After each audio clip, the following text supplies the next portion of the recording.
Gotta love when you get some breaking news. You get one of those Adam Schefter, this just in from the NFL office or just filed to the NFL tweets. I had a whole different show lined up, as you could imagine, but all of that has been scrapped because another QB domino has fallen as we continue to see the offseason of the quarterback change take place. Sam Darnold traded to the Carolina Panthers for 3 draft picks, including 2 in the 2022 NFL draft and 1 in the upcoming 2021 draft. We'll talk about all of those things and what this means for the upcoming 2021 NFL draft and these two teams impacted by the trade, coming up next on the LouieTeeNetwork podcast.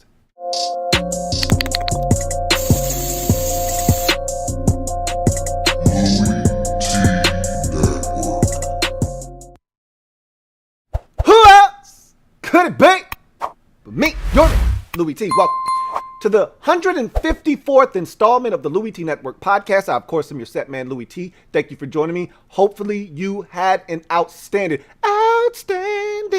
weekend. I did. A lot of relaxation. R&R was in full effect this weekend. Hopefully, you got a little bit of that as well. Maybe you enjoyed yourself, whatever the case may be. We are now here. It is Monday. We're chopping it up. Big news. I want to jump right to the proceedings this evening. Not going to delay. I'm getting straight to it right away. Let's get to it. Let me drop this gem on your melon. Open your mind. Let your conscience be free. You're now rolling with your man, Louie T. Let me open you up. Get you thinking a little bit.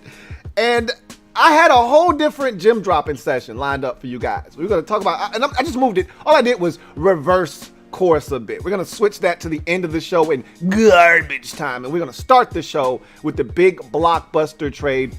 Sam Darnold traded from the New York Jets to the Carolina Panthers for 3 draft selections. The trade looks like this. 2021 6th round pick goes to the Jets from the Panthers. 2022 2nd round pick, 4th round pick goes to the Jets from the Panthers. So the Jets now own 2 1st round picks, 2 2nd round picks in the 2022 NFL draft. Meanwhile, they pick up an additional 6th rounder in this year's draft. So the Panthers give up 3 selections, a 6th this year, a 2nd and a 4th in next year's draft, and the Panthers get Sam Darnold. So that's the trade in essence. That's what we expected Sam Darnold to go for. At least me. I didn't know that you were going to additionally get a 6th and a 4th attached. I thought you might be able to get Sam straight up for a 2nd round pick. I thought that's what the going rate was going to be. But I told you guys this. He's not worth a 1st round pick.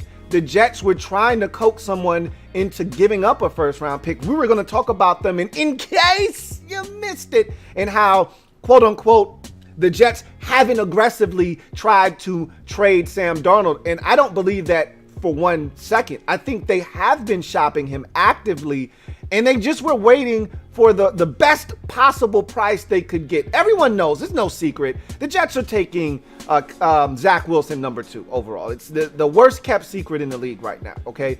Everyone knows Trevor Lawrence is going number 1. That was a foregone conclusion 2 years ago. Well, whoever was in the driver's seat, 1st overall pick in the 2021 NFL draft when Lawrence first becomes eligible to get into the draft, that team is going to take Trevor Lawrence. That we knew that 2 years ago when he won the national championship as a rookie, as a freshman, I should say. The Jets tried to hold all their cards close to the vest. You know, this offseason, hey, we really want to evaluate all these quarterbacks. We're not looking to move Sam Darnold at this time because we want to evaluate the quarterback position and all of these prospects out here. Yada, yada. We already knew, all right, what they were trying to do. They were trying to gas everybody up so that they could drive the price up for Sam. It's the same thing the 49ers are currently doing with Jimmy Garoppolo. It's going to be the same outcome, okay? Garoppolo's going to get traded. They're talking about we don't want to trade Garoppolo. We're not looking to move Jimmy Garoppolo yet. There's a separate rumor that says, 49ers looking for a first-round pick. It's the same thing the Jets were trying to do. Try to play cool. We've all done it with a female out there. If you a male, you've done it with a female. If you're a female, you've done it with a male. Well, you try to play cool like, man, you know she feeling you. But you like, I ain't going to sweat her, though. You know, you might get the number, but I ain't going to call her the first day, though. Right? Like, we know what's going on here. We know what they're trying to do. They're trying to play it cool. Like, yeah, I'm going to let her sweat me a little bit. I know she feeling me. They're trying to push the price up. And now I'm really not pressed to move him for real. Like, I'm not trying to move Sam Darnold for real. I'm really not looking to move him. If somebody give me an offer that I can't refuse, though, I mean, I might be open to moving him. Come on, man. We already saw the writing on the wall. Sam Darnold was not a part of the Jets' future. And you don't be like Washington and miss an opportunity to move a commodity that is not going to be with your team long term. Washington missed an opportunity to get a first-round pick for Kirk Cousins. Back when he was going through the whole franchise tag fiasco with Washington, they knew he wasn't coming back. They could have traded him to San Francisco a long time ago. Kyle Shanahan wanted him, would have gave up a first-round pick. Instead, they wanted to be stubborn. They missed out on an opportunity and ended up getting a third-round compensatory pick. Don't do that. Don't be Washington, okay? Don't be stupid. Right hand like Zab Judah, okay? So they weren't going to be dumb. Neither are the 49ers. They understand what's going on here. They're going to get something. And this is a little bit different than the 49ers situation because Jimmy G has been signed to a long-term deal. There are still years and money owed to Jimmy G on that contract, whereas Sam Darnold's a rookie. They owe him peanuts, essentially, and he can walk away if they don't use the ability to take advantage of the fifth-year option and opt into that. Then he would be a free agent after the upcoming season. They're going to opt in. And like I said, at the end of the day, they knew he wasn't a part of their long-term future. That's why they're at number 2. They're going to take a quarterback, and they had to find a willing trade partner. They tried to extract and squeeze all of the draft value they could get out of Sam Darnold, and this is the best they came up with. And this is not a bad haul. Okay, I'm pretty sure they would have liked to have gotten more now. Okay, a first round pick was what they were shooting for. That's what you do when you're negotiating. You don't set the price at what you actually want the price to be. You set the price high, and if somebody says, "Yeah, we'll meet that," you go, "Okay." I wasn't expecting somebody to bite the bait, but if you're going to give me a first round pick for Sam Darnold, I'll jump at that opportunity. But you set it at a 1 knowing that you want a 2. That's what the Jets did. They set the bar high and set the price at a first round pick. And somebody eventually is going to say, "I'm not giving you a 1, but I'll give you a 2. And the Jets are like, "Oh, you're twisting my arm. Okay, give me the 2. Okay, you got me." That's what they wanted all along. They knew that they weren't going to be able to fish more than a second round pick for Sam Darnold. And I actually think they made out like bandits, to be honest with you. Now, the 6th round pick this year, Carolina's like, "I'll take the 6th round pick. I don't give a shit about the 6th round pick. You can have it." It's the 2nd and the 4th rounders next year that are of concern if you're a Panthers fan. Now, here's the thought process if you're a Panthers fan. 2 things that can make you feel a lot better about this deal come next year. 1, Sam Darnold ends up being the guy. I mean, let's face it. Now you've got the reuniting of Teddy Bridgewater and Sam Darnold. I bet you forgot about that 1 year Teddy spent in New York with the Jets. I bet you forgot about that. Reunited and it feels so good. Bet you forgot about that 1 year those two spent in New York when Teddy was the backup to Sam Darnold. Look, it's essentially this. If Sam goes to Carolina, and I don't see how he doesn't beat out Teddy Bridgewater because they got to find out, and they got to find out now if Sam's the guy or not. So, assuming that he goes in there, he stays healthy, which is something he struggled with the Jets, and he plays extremely well. He'll be surrounded by more weapons than he's ever seen in his NFL career. He'll have competent coaching for the first time since he's gotten into the league. There's a lot of things that Sam Darnold is going to benefit from being a Carolina Panther that he wasn't afforded in New York with the Jets. The biggest thing is stability from the head coaching position because he had a head coach that was a clown show in Adam Gase. So now you upgrade that to a guy that I think is changing things in Matt Rule in Carolina and has that ship going in the right direction. I told you, it doesn't take Matt Rule very long to turn shit around wherever he goes.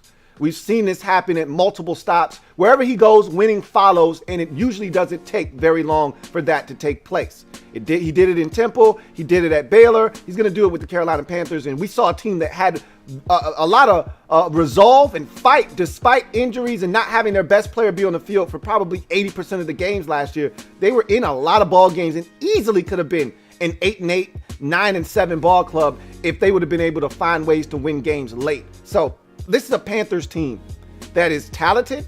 They got one of the best running backs in football in Christian McCaffrey. They got a nice little group of receivers. They're going to probably draft another one because they lost Curtis Samuel. Never, ever trust a man with 2 first names in free agency this year. But they still got Robbie Anderson. They still have DJ Moore. They're going to add another weapon, I believe, to that mix. And he's going to have more weaponry than he's ever seen in his NFL career. And he's going to have a great offensive coordinator in Joe Brady. And yes, I said great. He's going to be the next big thing, hot commodity as an offensive coordinator in this league, move to head coach. Just you wait and see. Next offseason, after Sam Darnold throws for 4,200 yards, 27 touchdowns, 8 interceptions, and it is looking like the future franchise QB of the Carolina Panthers, everybody's going to be beating down Joe Brady's door to have him be their next head coach. That's how these things work in the NFL, and this guy's brilliant. He's already proven it at the collegiate level, and I thought he did wonders with the Panthers offense last year with Teddy Bridgewater and no Christian McCaffrey. So I think Sam Darnold is really going to benefit from a change of scenery, better coaching, and really better talent around him. Now, we're going to find out if Sam Darnold can actually play or not. I think a lot of people feel like he's got a ton of talent. That's never really been the question for Sam Darnold. Is can you mitigate some of the turnover issues? He had turnovers at USC coming into the league, and he's had turnover issues and problems with the Jets. Now, a lot of people blame some of that on the talent around him, the coaching. And look, there are a lot of excuses. There are a lot of things that you can say as to reasons why Sam Darnold hasn't been as effective to this point of his career. Well, we're gonna remove all of those excuses now. He's gonna get a clean slate. He's gonna get an opportunity in Carolina to be the guy. Got to beat out Teddy Bridgewater, which I don't think is going to be very hard for him to do. And he's gonna have to go in there and show that he was worthy of a top 5 pick in the NFL draft, which the Jets made him the 3rd overall pick in the 2018 NFL draft. So if you're a Carolina Panthers fan, 2 things can make you feel good about this. 1, Sam Darnold proves to be the guy for you. You found your long-term solution at the quarterback. Remember, he's only 23 years old. It's not like you just traded for a 30-year-old quarterback here. You just traded for a guy that could potentially be your quarterback for the next 15 years. That's what you potentially have gotten here in Sam Darnold. So if you're a Carolina Panthers fan, you're crossing your fingers and hoping like hell that this guy comes in and wows you, floors you, and knocks you off of your feet and says, hey, we no longer have to look for a guy. We can now contend with Tampa Bay with Tom Brady at quarterback. We can now contend with Atlanta with Matt Ryan at quarterback and whomever the Saints are going to put under center. More likely than not, Jameis Winston at this point. But at the end of the day, if you find your guy, who cares about a 2nd round pick? Teams would kill to give up a 2nd round pick if they knew they were going to get their guy.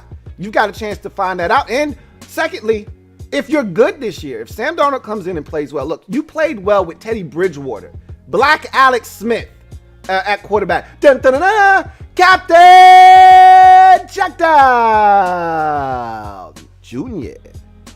And you still managed to be in ball games and win 6 games, I believe, 5 or 6 games. And you should have won 8 or 9. Without Christian McCaffrey for much of the year.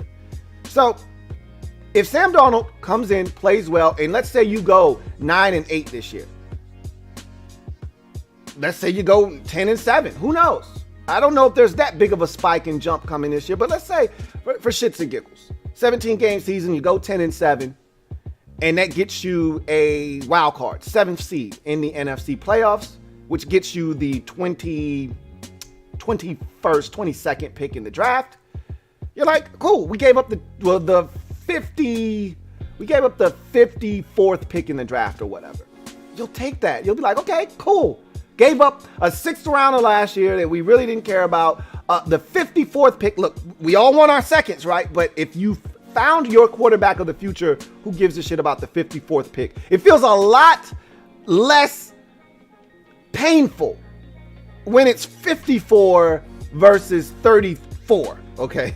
And take it from me as a Washington fan that gave up a future second and then stunk the next year, and that turned out to be the second pick in the second round. Those sting, okay? So if he turns out to be good and the record reflects that, you feel like you've won this trade hands down. So it could be a win-win for both teams involved. Right now, it's leaning towards the Jets. The arrow on this trade is kind of pointing in the direction of the Jets. That needle is moving, though, but it's still pointing towards the Jets right now. But it easily could go all the way to the other side towards the Panthers if Sam Darnold turns out to be the guy for them in Carolina. So it's a big trade. We knew Darnold was going to be moved at some point. I never bought the hype. I continued to tell you guys, believe half of what you see, none of what you hear, even if it's spat by me, your man, Louie T. I've told you this a million times this time of the year, especially with these quarterbacks where there's smoke, there's fire, and there was plenty of smoke, man. Very smoky around those parts in East Rutherford, New Jersey, okay? Really smoky times out there. We knew Sam was going to get dealt. It was just a matter of when and to whom and for what. It wasn't a matter of if, just when, for what, and to who. And so now we can fill in all the blanks that we didn't know before. The to who is Carolina. For what? A 6th rounder this year, a 2nd and a 4th next year.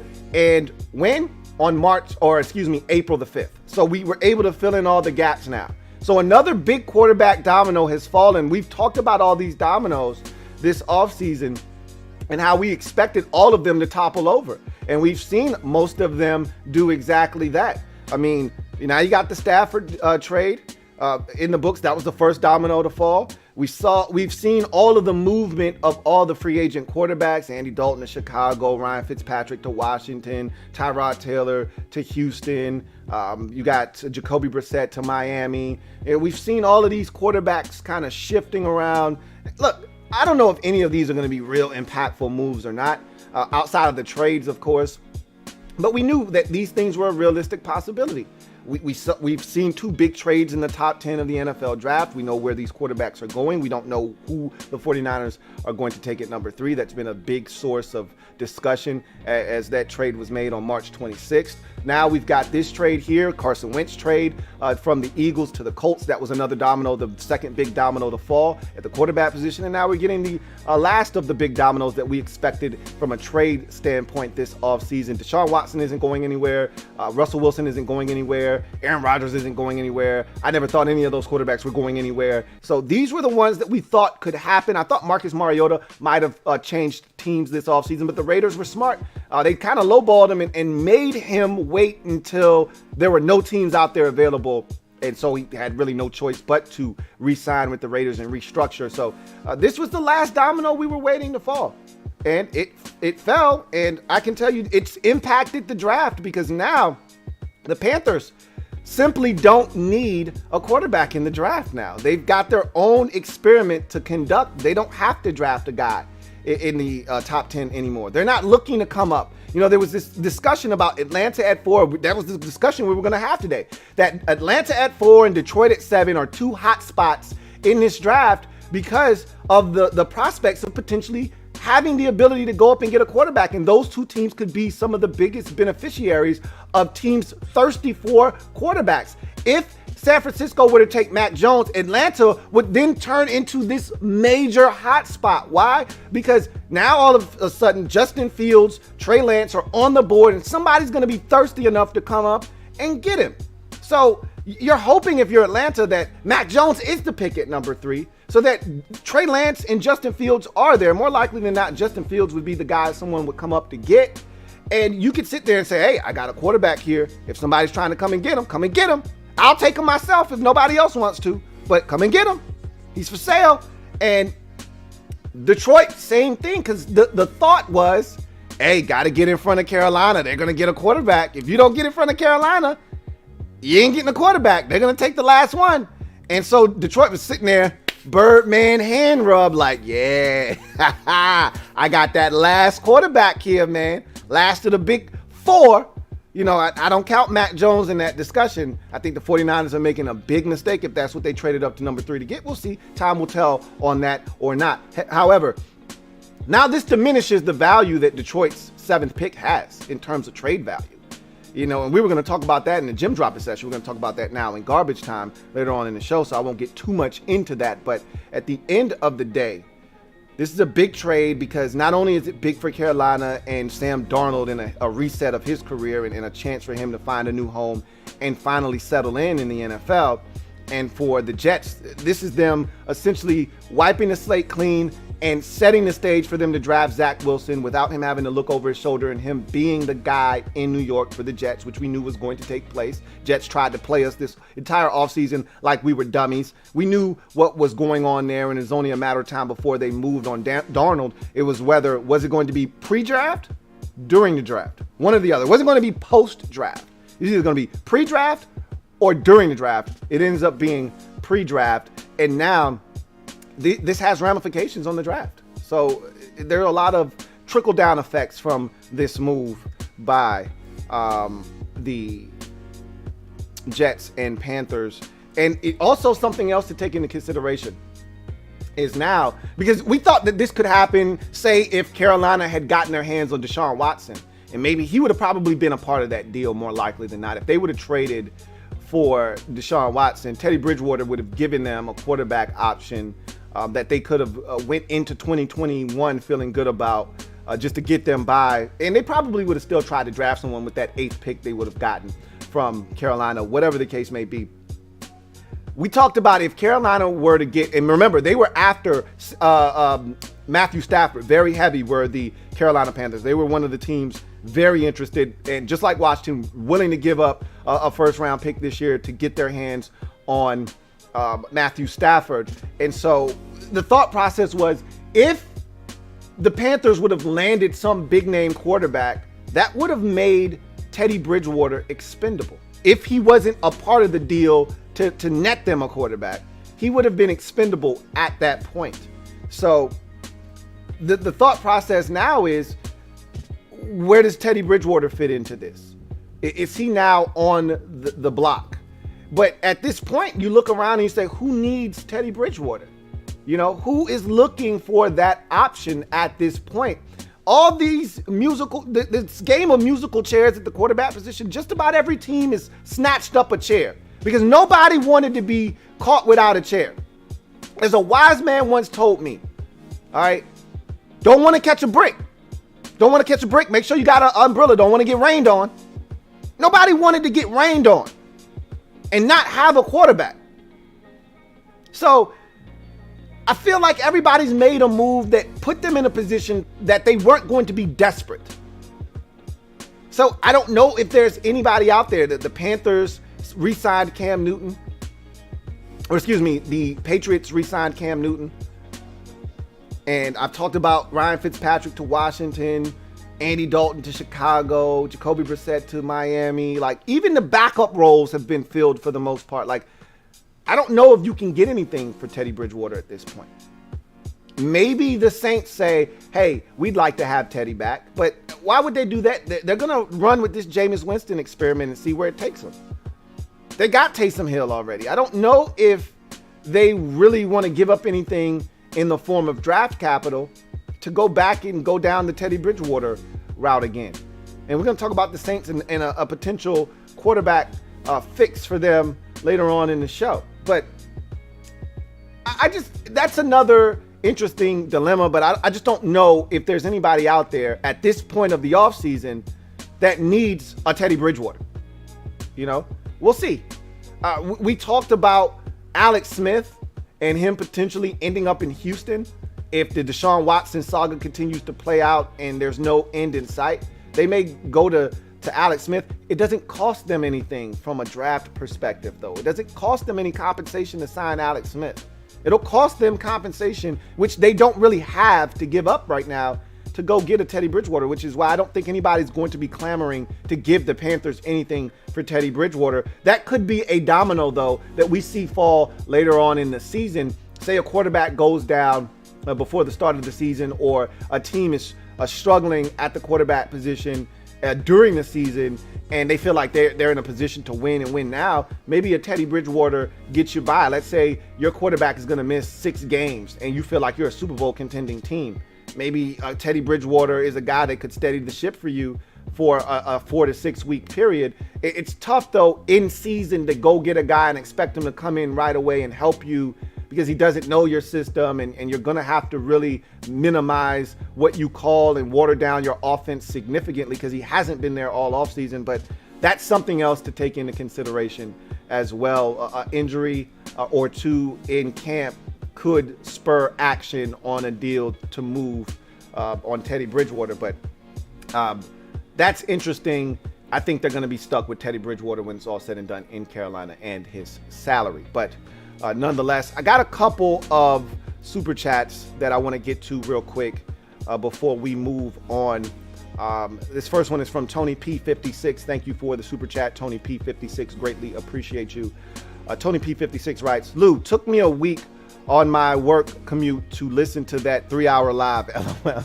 He says, love what you do. Keep them coming. Have you scouted Oklahoma State tackle Tevin Jenkins? Not yet. Have not gotten to the offensive tackles in this draft. But he is supposedly rated very highly, and a guy that more likely than not will hear his name called on day one of the NFL draft. Continue to support. Really appreciate you, Tony P56. He also writes, is Ramon seized? Seist. You tried to sneak that one past me. I'm reading fast. You tried to get me.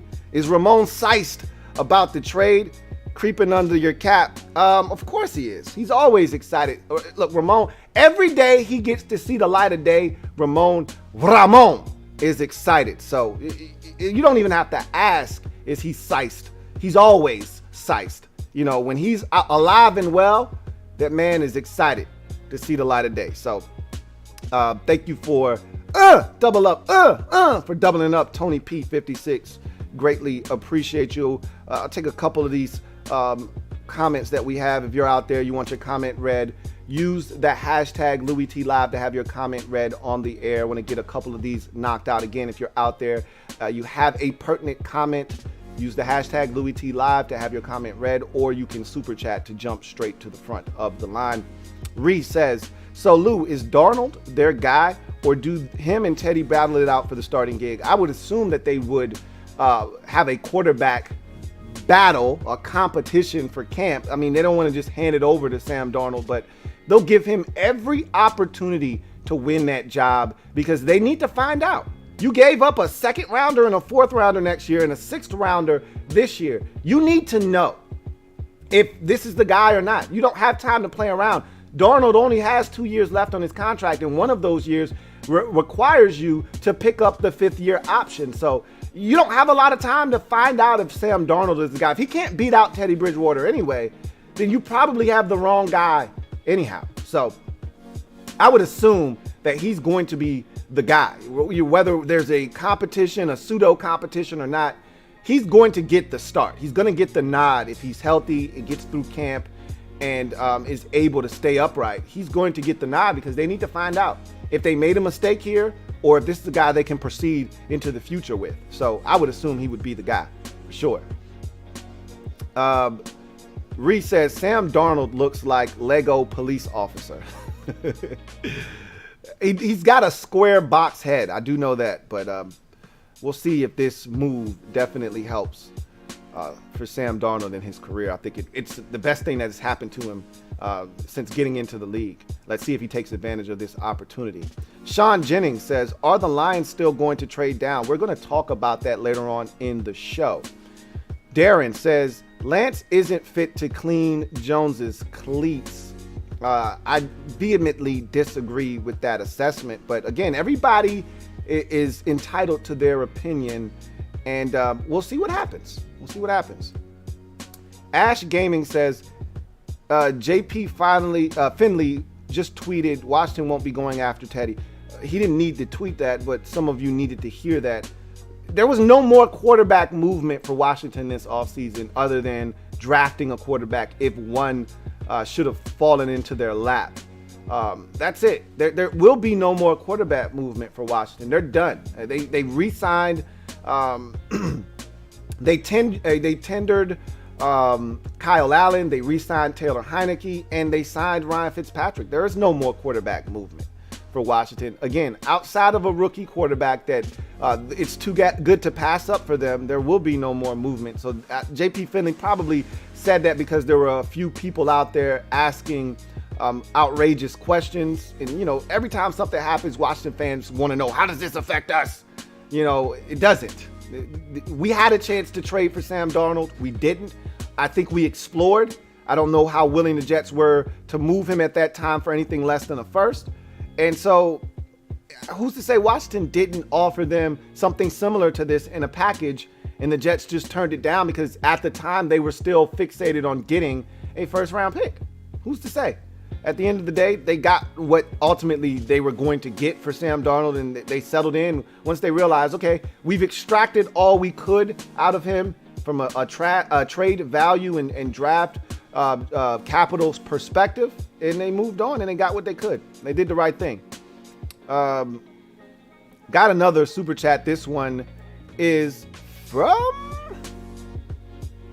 99 Problems Chase Ain't One. Thank you for the super chat. Greatly appreciate you, 99 Problems Chase Ain't One, who writes, we couldn't do that, or you think he wasn't a fit? Sure, he was a fit. I think that's why Washington called the Jets and was intrigued by Sam Darnold. Absolutely. He's young.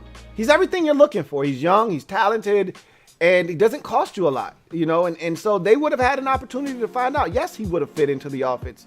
The offense that Washington runs isn't a hard one to assimilate to. So yeah, they could have done that. You don't know the circumstances behind how this all came together. The Jets at the time Washington was interested might not have been willing to do this deal. Like I said, they could have been looking for a 1 at that time, and Washington wasn't interested in giving up a 1. No one was interested in giving up a 1 for Sam Darnold. The Jets were trying to extract a 1 from someone, and at that time, Washington couldn't wait because, again, free agency was on the doorstep, and if you were going to move on a quarterback, they had to get an answer from the Jets at that moment, or they had to go out and get a guy on the free agent market because, as we saw, that market dried up very quickly. You know, Andy Dalton to the Bears, Jacoby Brissett to the Dolphins, Tyrod Taylor to the Texans, Cam Newton back to the Patriots.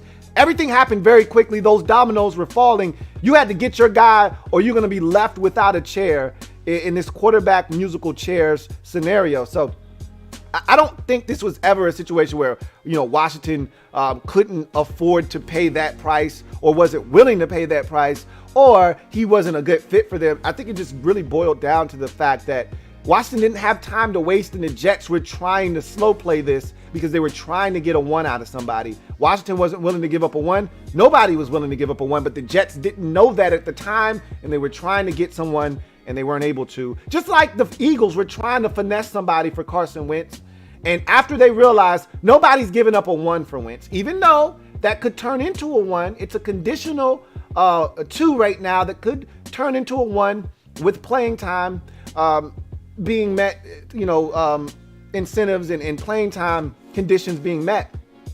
They were trying to get a 1 straight up from somebody. It wasn't happening. They had to take the conditional 2 from Indianapolis next year. So the Jets are doing the same thing.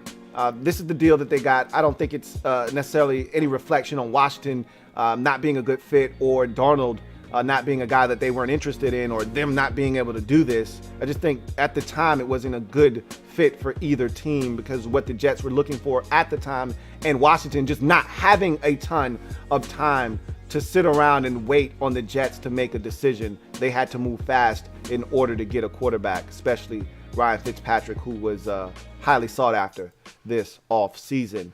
Got another super chat. This one is from KT the Southern Gent 22. Thank you for the super chat, KT the Southern Gent 22, who writes, Mac Jones is AJ McCarron with a first rounder overrated as F. Name good Alabama pro quarterbacks not named Joe Namath or Ken Stabler. We try not to play that game. You're not wrong in making that assessment. I mean, you could look at the long list of quarterbacks that have come in the league from Alabama, and none of them have been highly successful. But As I've told you before, when we talk about Justin Fields or any quarterback that comes from a school that traditionally doesn't produce good NFL pros, you can't scout the helmet. You have to scout the player. That's a long used idiom in the scouting profession, is that you don't scout the helmet, meaning you don't worry about past failures from that university. You don't allow that to affect your analysis and your projection for that player into the league. You just scout that player on his own merits, his talent, and what you think he brings to the table at the next level. The same thing is gonna be done with Mac Jones. Does he look like A.J. McCarron? Sure he does.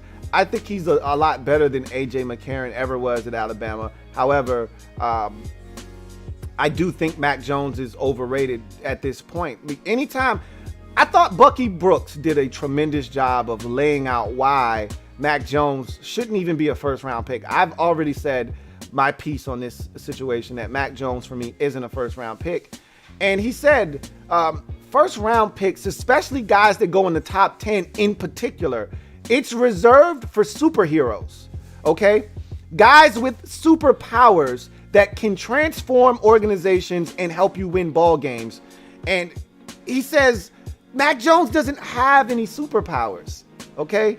All the conditions around him have to be in pristine condition for him to be successful. If it is not set up for his success, he can't go off script, off schedule, and create. That's not in his DNA. And so he doesn't have the type of superpowers that would lend itself to being a top 10 draft pick. Thus, he shouldn't even be considered at number 3, let alone the top 10, and really in the first round. And I agree with that.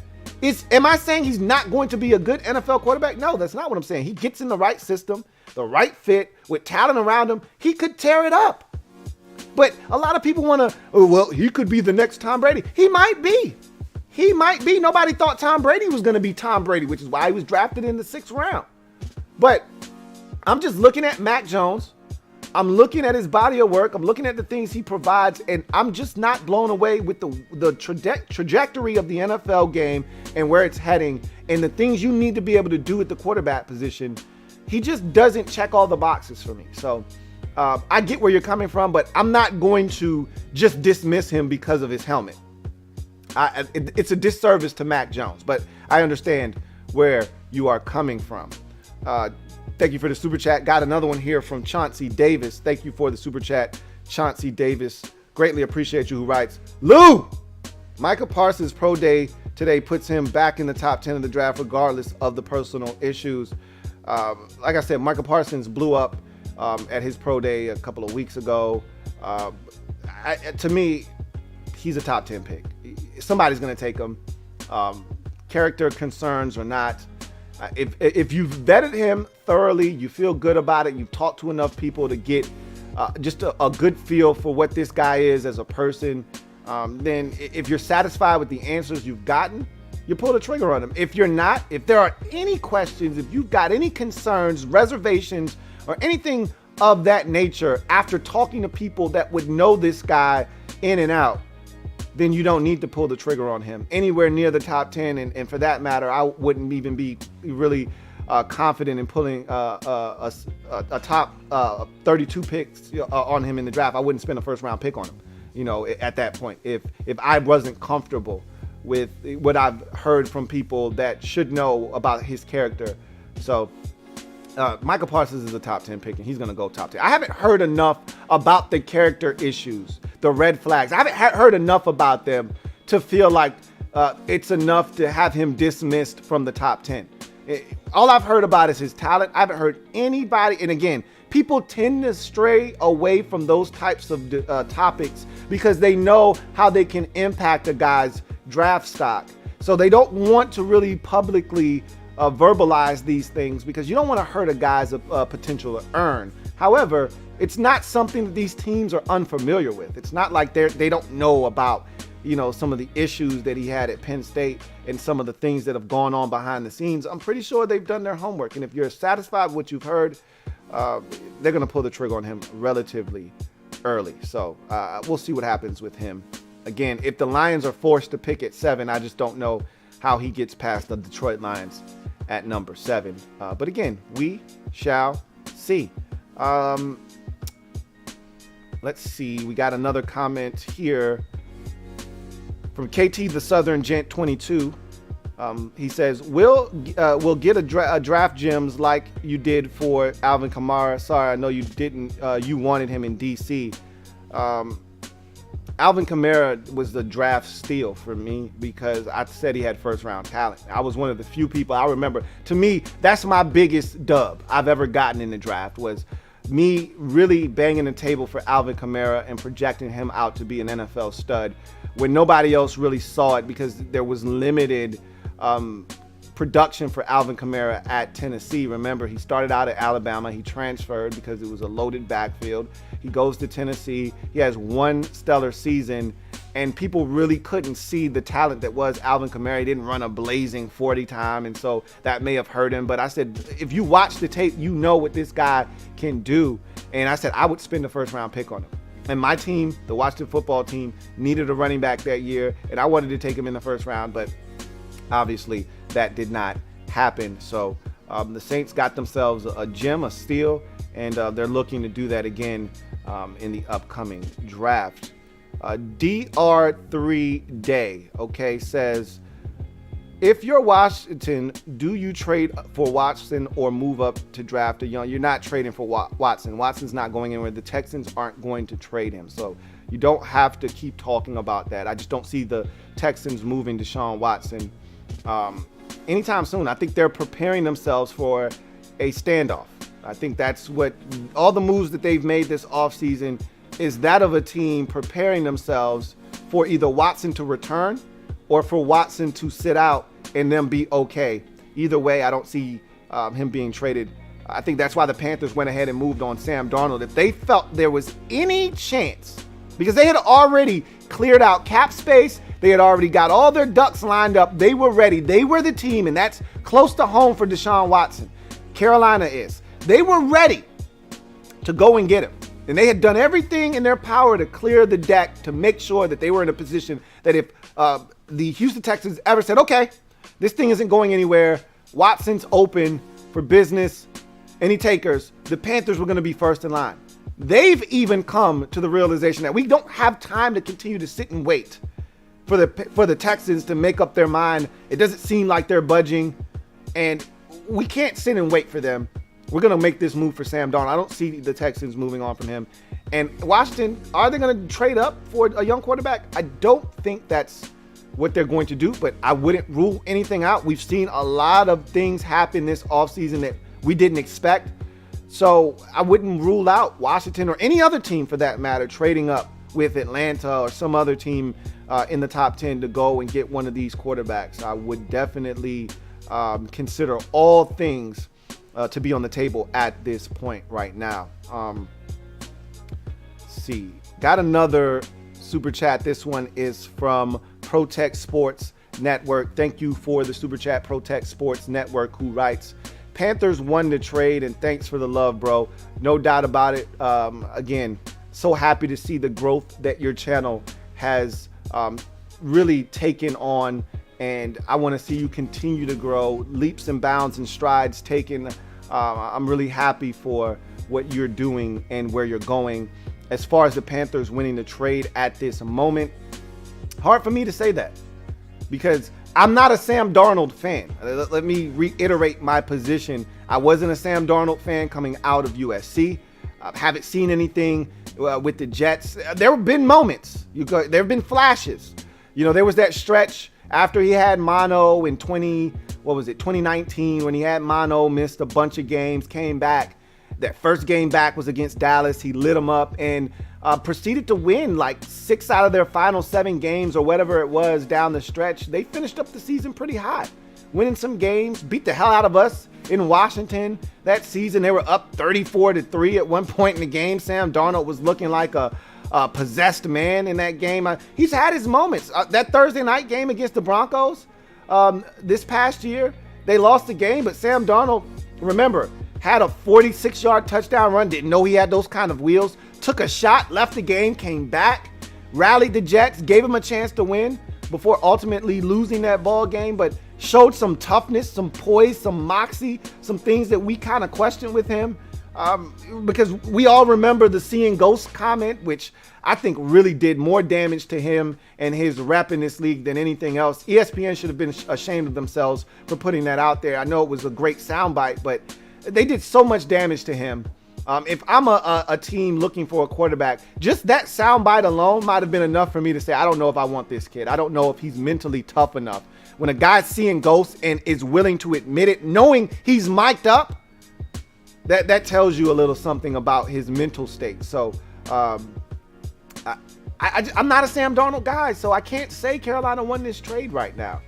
I can honestly say, though, that they've got a chance to have this trade be squarely and firmly in their favor if he turns out to be the guy. And he's going to get an opportunity to prove that he can play at a high level in this league. And I think he's in the right spot to prove it with Joe Brady as his offensive coordinator and some of the talented weapons that he'll be surrounded with in Carolina. So hard for me to say they won the deal right now, but I definitely think they've got a chance to say that before it's over. Got a super chat here from Calvin Krim.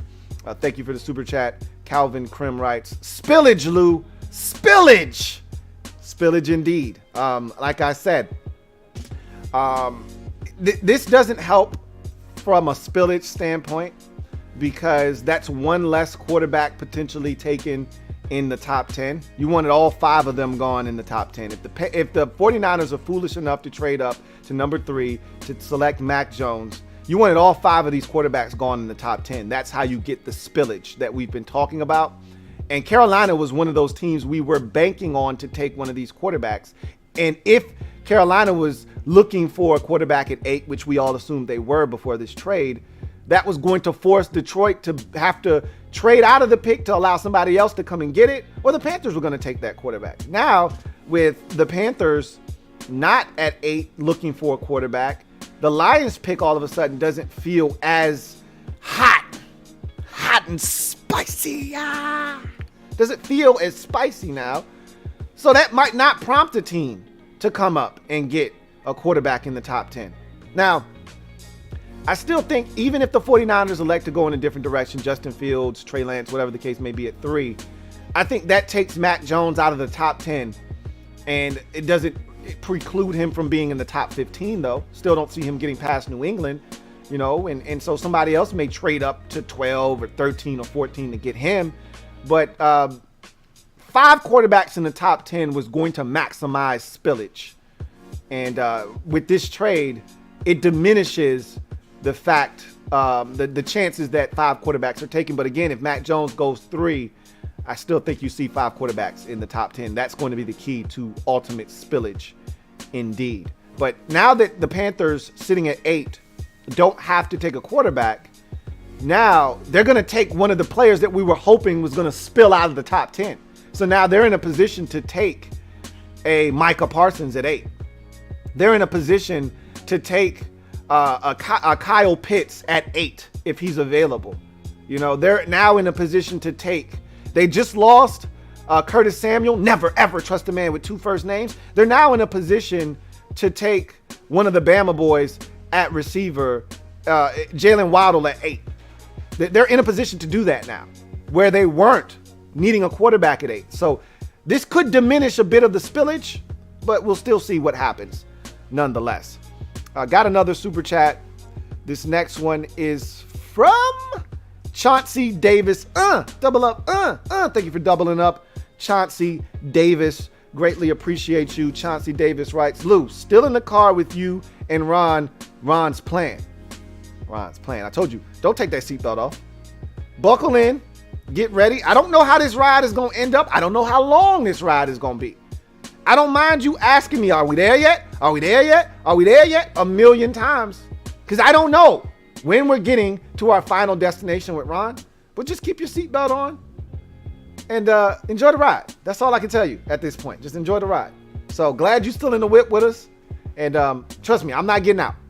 So appreciate you doubling up, Chauncey Davis.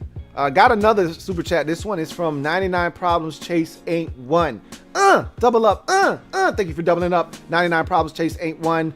Who writes, Mac Jones 19th, Lou. I'm not a fan, but who am I? LOL. I'm not a fan either.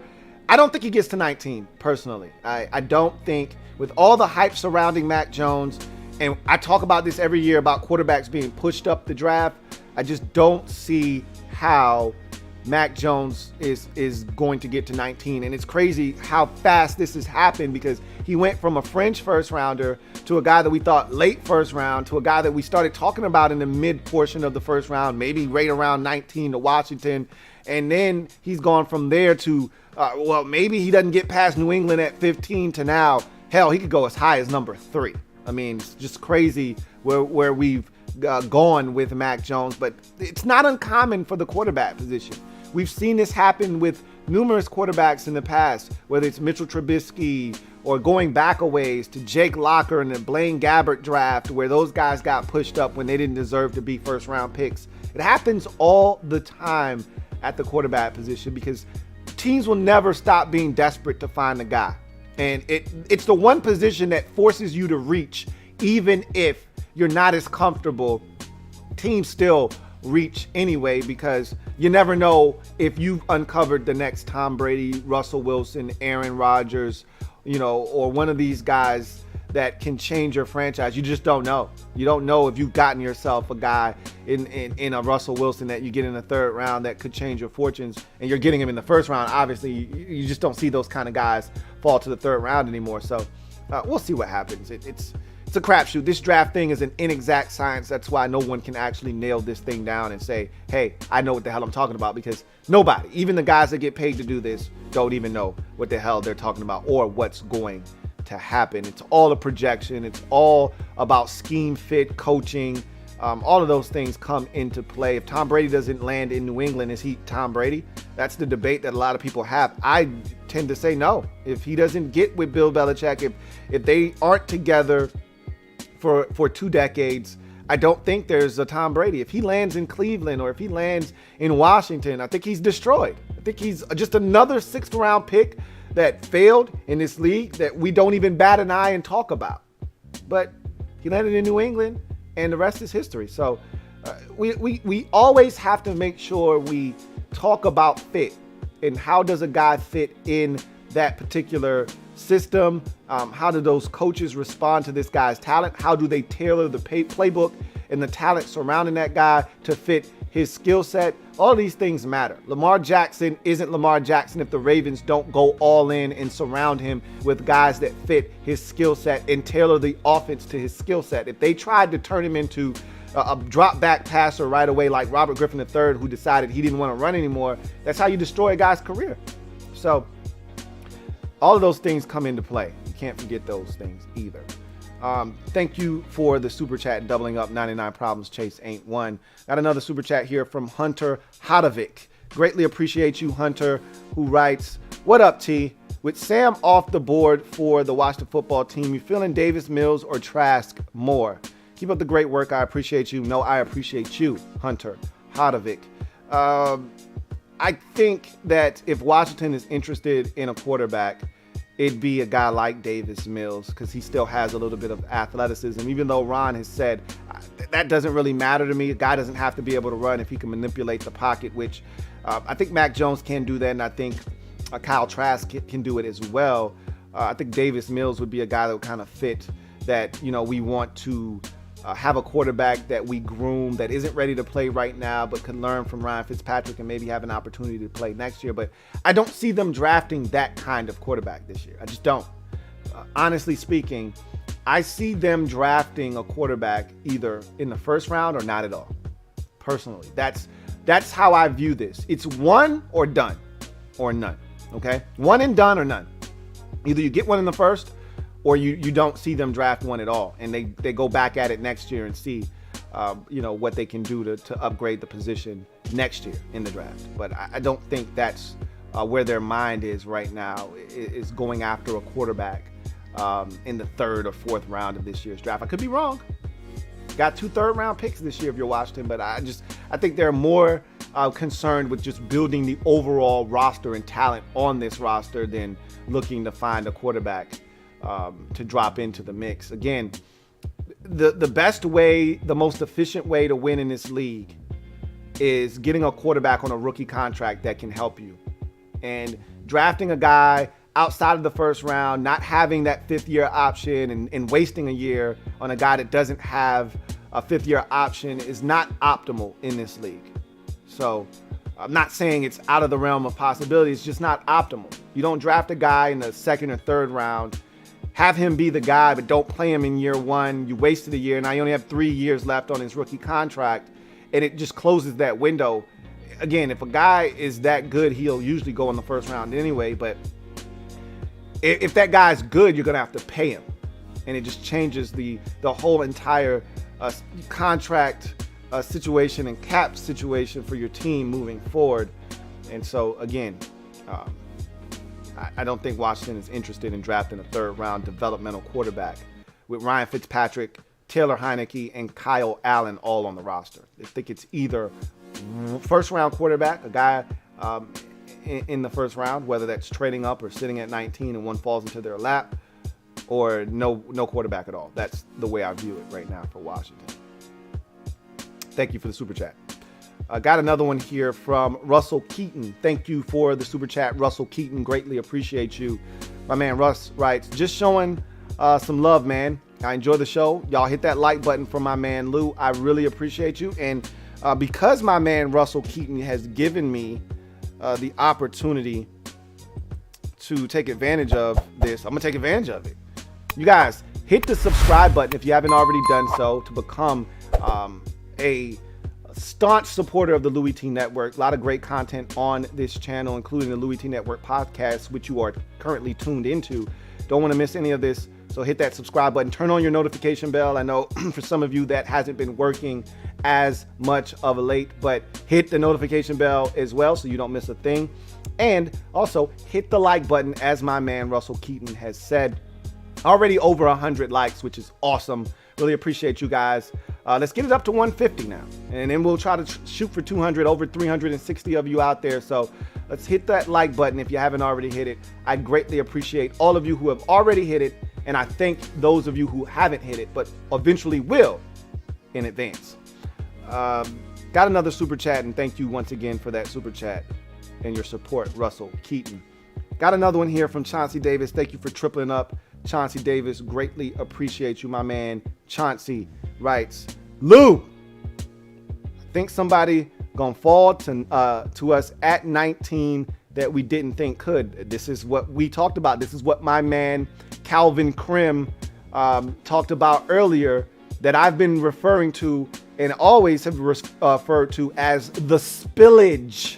Okay, at 19, you have no business getting a guy with top 10 talent. But that just may happen with 5 quarterbacks, a tight end, a linebacker, 3 or 4 offensive tackles going in the first, 15 to 18 picks. You may have some spillage that falls into your lap at 19, and a corner or a wide receiver or somebody that you didn't anticipate being there may ultimately be there if you're Washington. And so we'll see what happens. The draft is always crazy. We don't know. We think we know. We have no idea what's going to happen.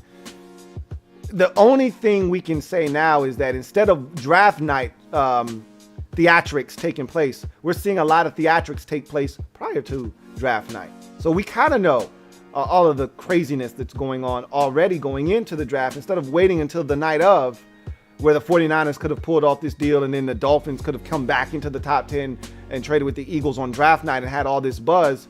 We got it on March the 26th. So, yes, there could be some spillage, man. Indeed. For sure.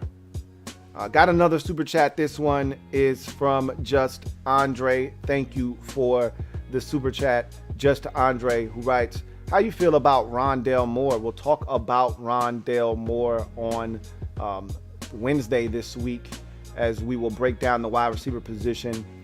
He's an enigma. I'll just say this. He's an enigma. Either you love him or you're not as high on him. I'll tell you where I fall. in that on the fence there with him, what side of the fence I'm on. But there's a ton of talent there. That is for sure. What Rondale Moore are you getting, and can you get him to stay healthy, are some really big questions for him moving forward. But we'll talk more about Rondale Moore and all the wide receivers in this year's draft on Wednesday night. Thank you for that. So with that said, one more time to recap before we move on. Sam Darnold traded to the Carolina Panthers. The deal looks like this. Darnold to the Panthers. In exchange, the Jets will receive a 6th round 2021 NFL draft pick. So a 6th rounder this year and a 2nd and a 4th rounder next year. So for me right now, advantage Jets in this deal, because you get 3 draft picks for a guy that I thought was only really worth a 2. Honestly speaking, maybe a 2 and a 6, not a 3rd, a 4th, a 3rd pick. That said, not a 3rd pick, which ultimately turns out to be a 2022 4th rounder, which is a damn good pick.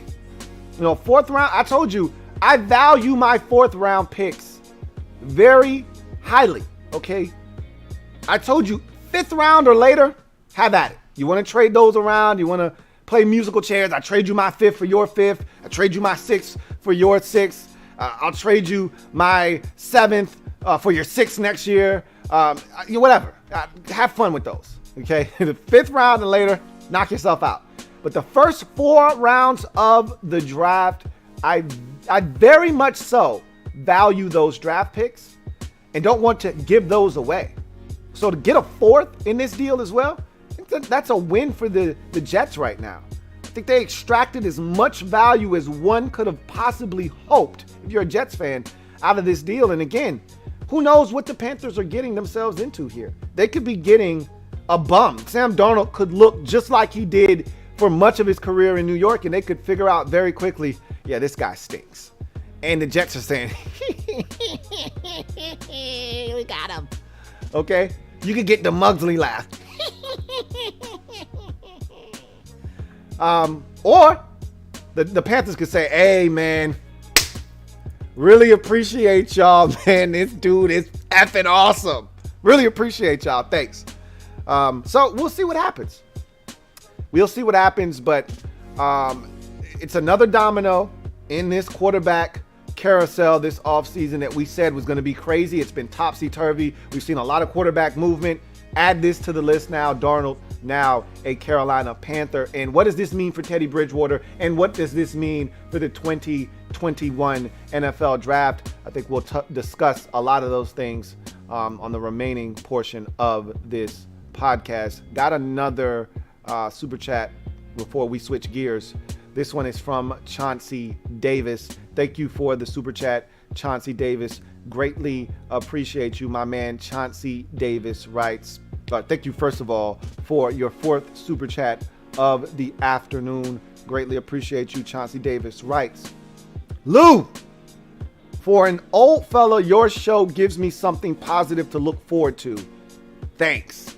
I appreciate that, man. And I'm glad that you feel the need to tune in and and continue to rock with me, man. I really do appreciate that. I try to appeal to all those out there, young, old, somewhere in between, which a lot of us probably fall. But hey, we all family here, man, and I'm glad that you're a part of the Louie T Network family. So I really do appreciate you, Chauncey Davis. If I haven't said that to you before, which I know I have, I'll tell you again, man. I really do appreciate you. I do want to read this comment real quick, even though they didn't hit this. They didn't send this comment to me. I just happened to see it as I was scrolling. From Frank Marco Polo's audiobooks. He writes, this year's draft is going to be fire. Okay. He's just spelling. I thought he was saying like the Fire Festival. I thought he was saying it's going to be a big dud. Never mind. Pardon me for that. I misread that because that's how the Fire Festival spelt fire, and that was a disaster. If you guys aren't aware of what that actually is, there's a great documentary on Netflix about the Fire Festival and what a cluster F it was and how it came to be. Check that out if you have some time that you're looking to blow, about an hour and 30 minutes or so. Really good documentary. Anyway, I digress. Richard Rohr, my man Richard R. writes, are you throwing a draft party live stream this year? Of course. That goes without saying. I've been doing it since 2014 or 15 now. God, I want to say 14 was the first draft party that I did, and I've done one ever since. So of course I'm doing a draft party. That goes without saying. Got another super chat. This one is from JP, my man John Perez. Thank you for the super chat. Who writes, heard this morning that Atlanta and Detroit could trade down. If I'm watching, I look at that as my golden opportunity to go up for a quarterback. We're going to talk about that in garbage time later in the show. That was going to be our lead today. It was going to be the Gem Droppin Session, and of course this big news bumped that to the back of the ledger. So we will talk about that at some point, JP. I did see that as well, and we are going to talk about that too. So stick around for that. In any event, I'm going to transition to the next segment, but before I do that, let's get a word from one of our sponsors.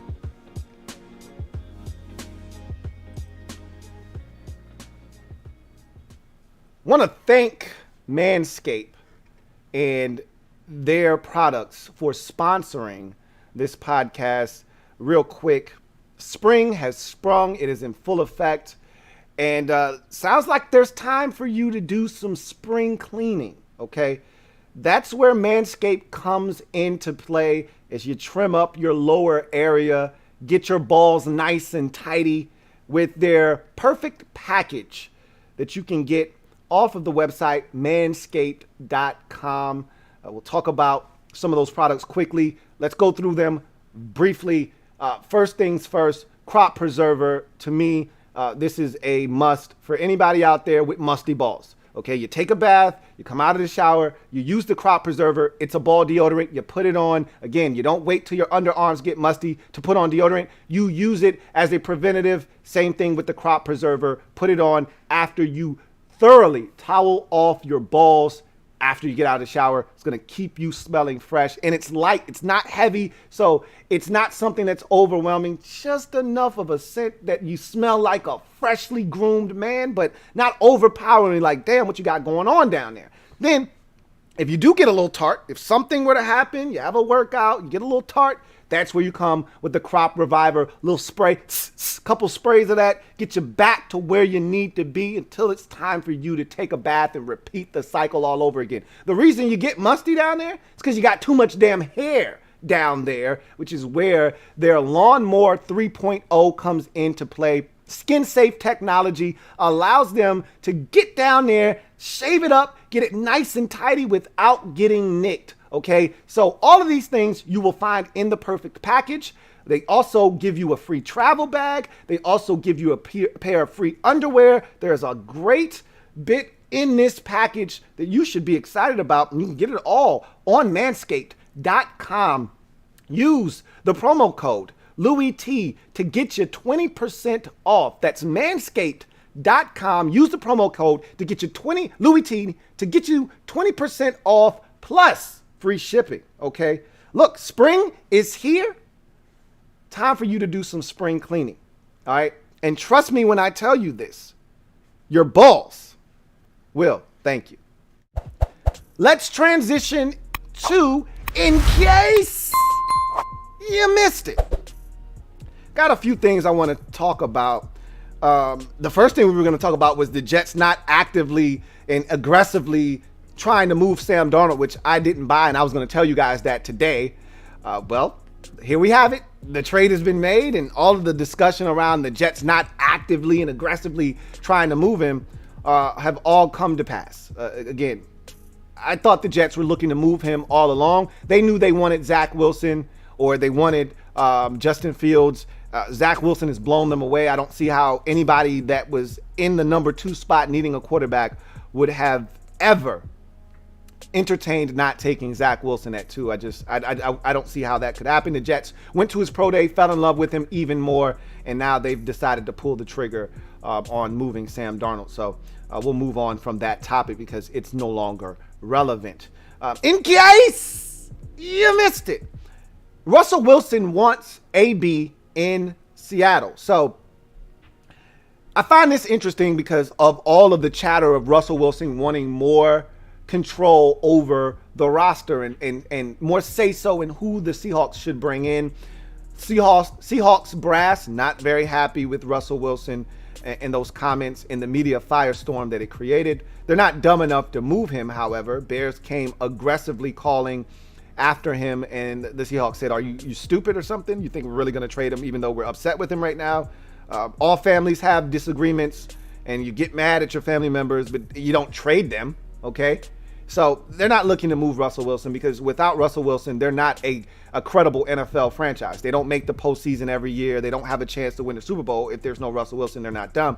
But he did make it abundantly clear that he would like to have a little bit more say-so in who he is playing alongside with. Remember, when AB was first reinstated into the NFL, there were really only a handful of teams we thought he could end up with. One was in Tampa with Tom Brady because Brady was the one that recruited him and brought him to New England. So we knew there was a relationship already established there.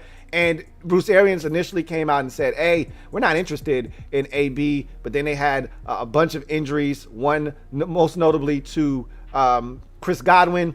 They needed some more help.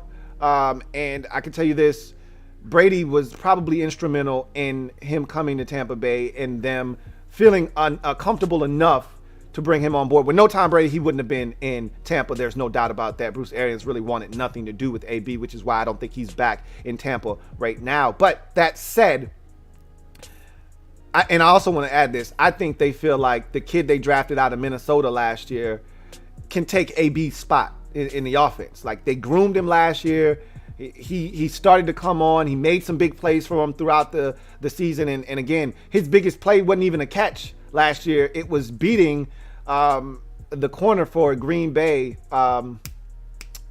Kevin King, across the field and drawing that pass interference that put the nail in the coffin on the Green Bay Packers season and in that game to get the Buccaneers to the Super Bowl. So I think they are comfortable not re-signing AB. It wouldn't shock me if he came back and they brought the entire squad back because they've essentially done that already. AB's like the last piece of that puzzle not back right now. But Russell Wilson wants him in Seattle. And remember, what Russell Wilson wanted him the first time when he was available and the Buccaneers ultimately signed him. I actually thought he was going to Seattle because Bruce Arians came out and was adamant that he wanted nothing to do with AB initially before Tom Brady got in his ear. So this is not shocking news.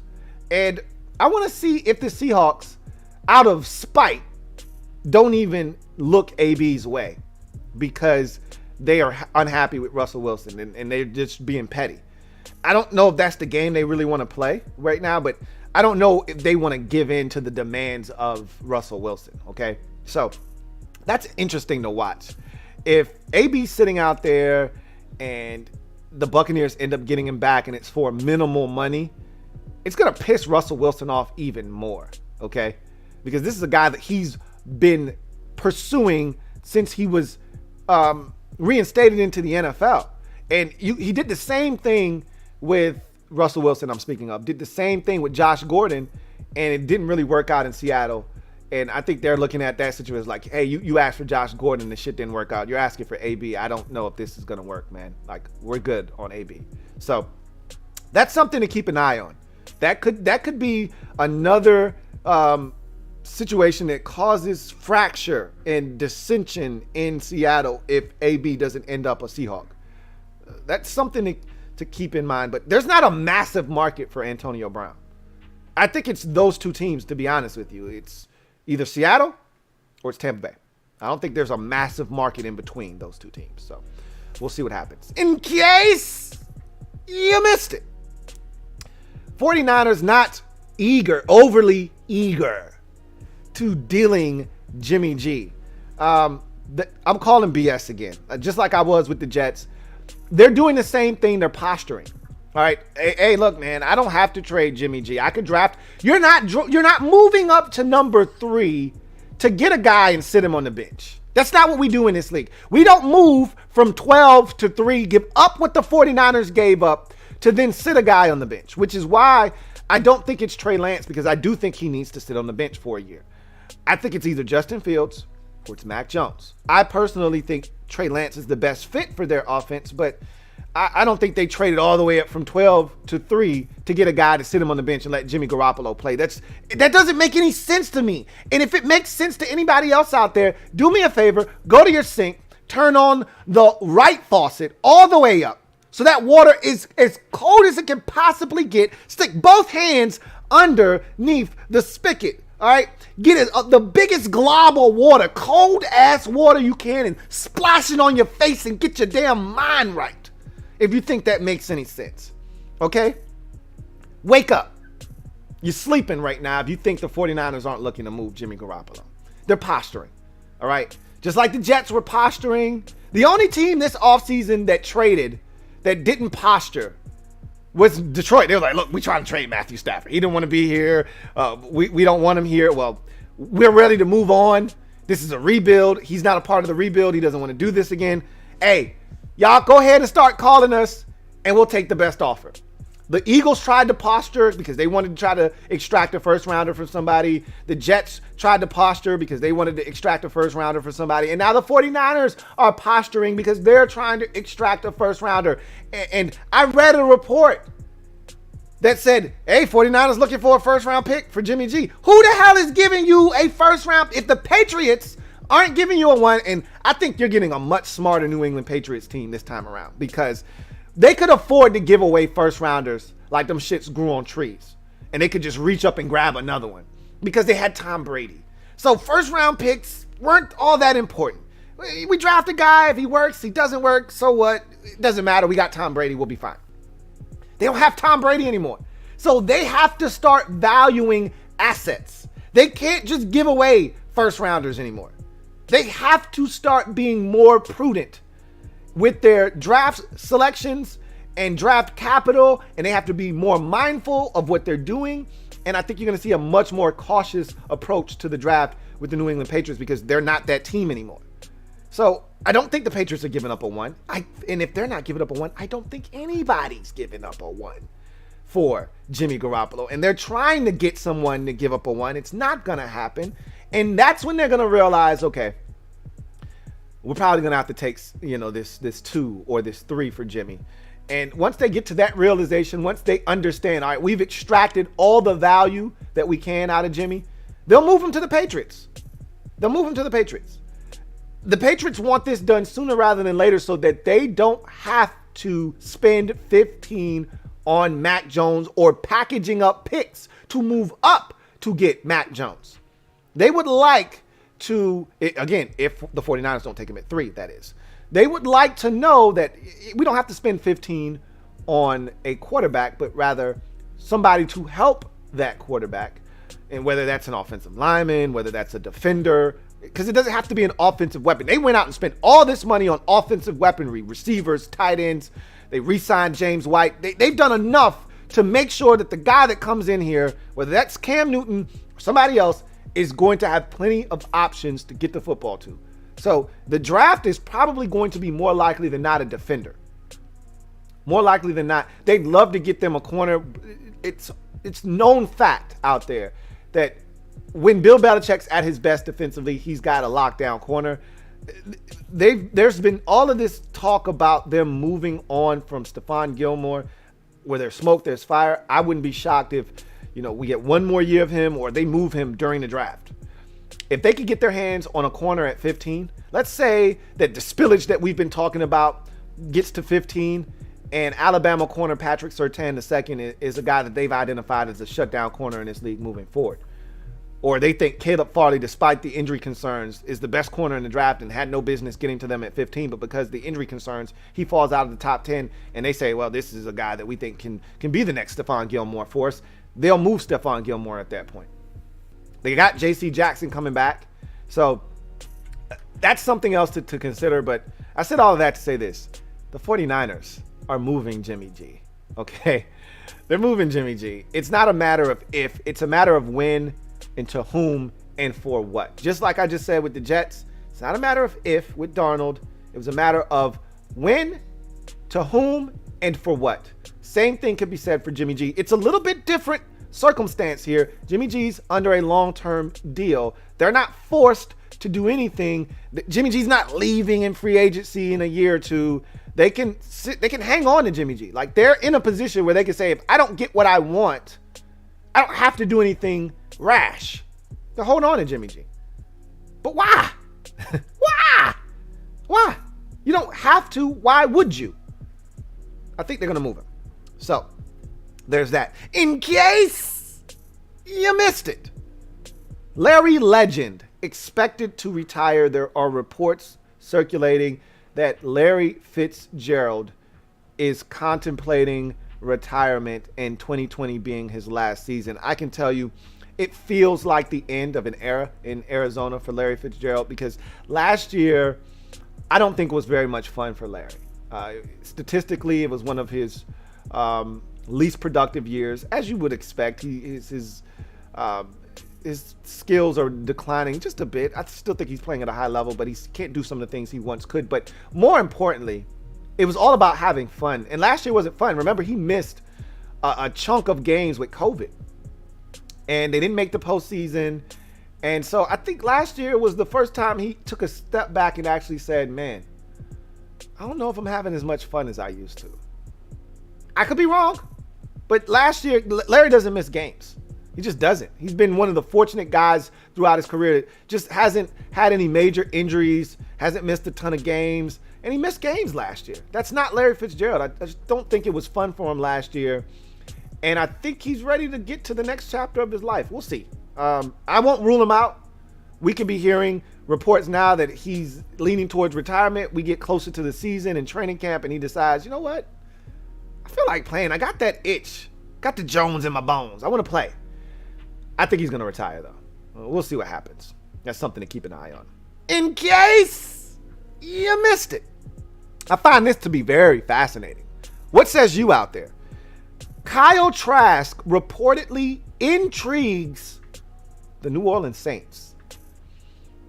I think that's a great fit because they've always built their offensive line to protect stationary quarterbacks, i.e. Drew Brees for the last decade plus. Drew Brees never wanted to run anywhere. When they got him, they knew he wasn't much of a runner. So they always went out of their way to protect Drew Brees. The interior of the line was always kept intact, whether they had to trade for somebody or draft somebody. They always were proactive in making sure from guard to guard that their offensive line was intact. And in the tackle position, they've done a really good job of drafting, whether it's Ryan Ramczyk or they drafted Teron Armstead out of Arkansas Pine Bluff. And they've kept the tackle position. Andres Pete, they thought was going to be a bookend tackle for them. They kicked him inside the guard. They've always done a good job of keeping the offensive line intact and keeping it up to date. They never allowed it to expire. You know, I love that Geico commercial with all the ants. Expired, expired, expired, expired. This milk, expired. They don't let the guard expire. Tackle, expired. They don't wait till a guy like Dallas waited until their offensive line expired. And that's why their quarterback situation was a mess last year, because their quarterbacks were under siege because their offensive line expired right overnight.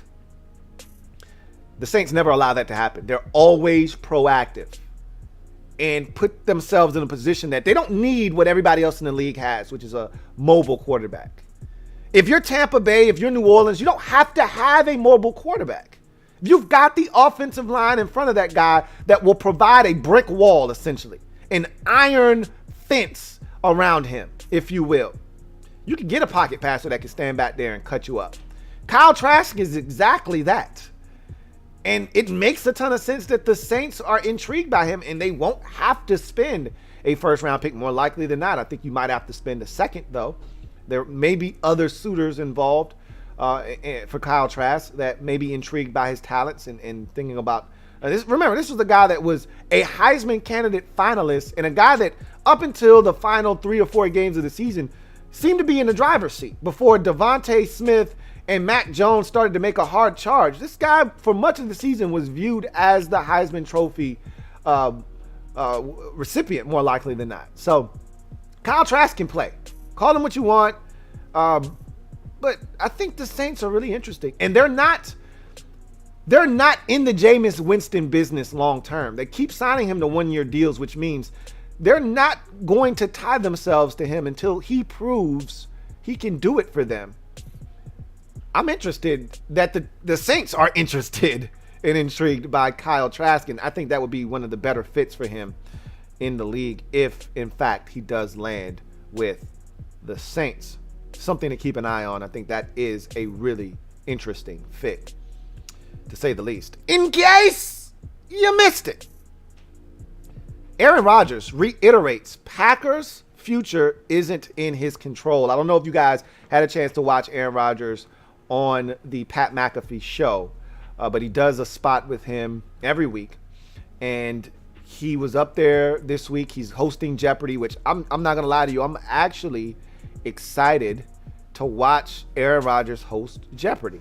So he's going to be the guest host. He said that he would love to be the full-time host of Jeopardy. Remember, he won Jeopardy as a guest celebrity on the show, won Jeopardy, and now he's getting a chance to host it. I actually watched his intro that he did to the show when he comes on for the first time, talks about the relationship he had with Alex Trebek and feeling honored to share the stage with him.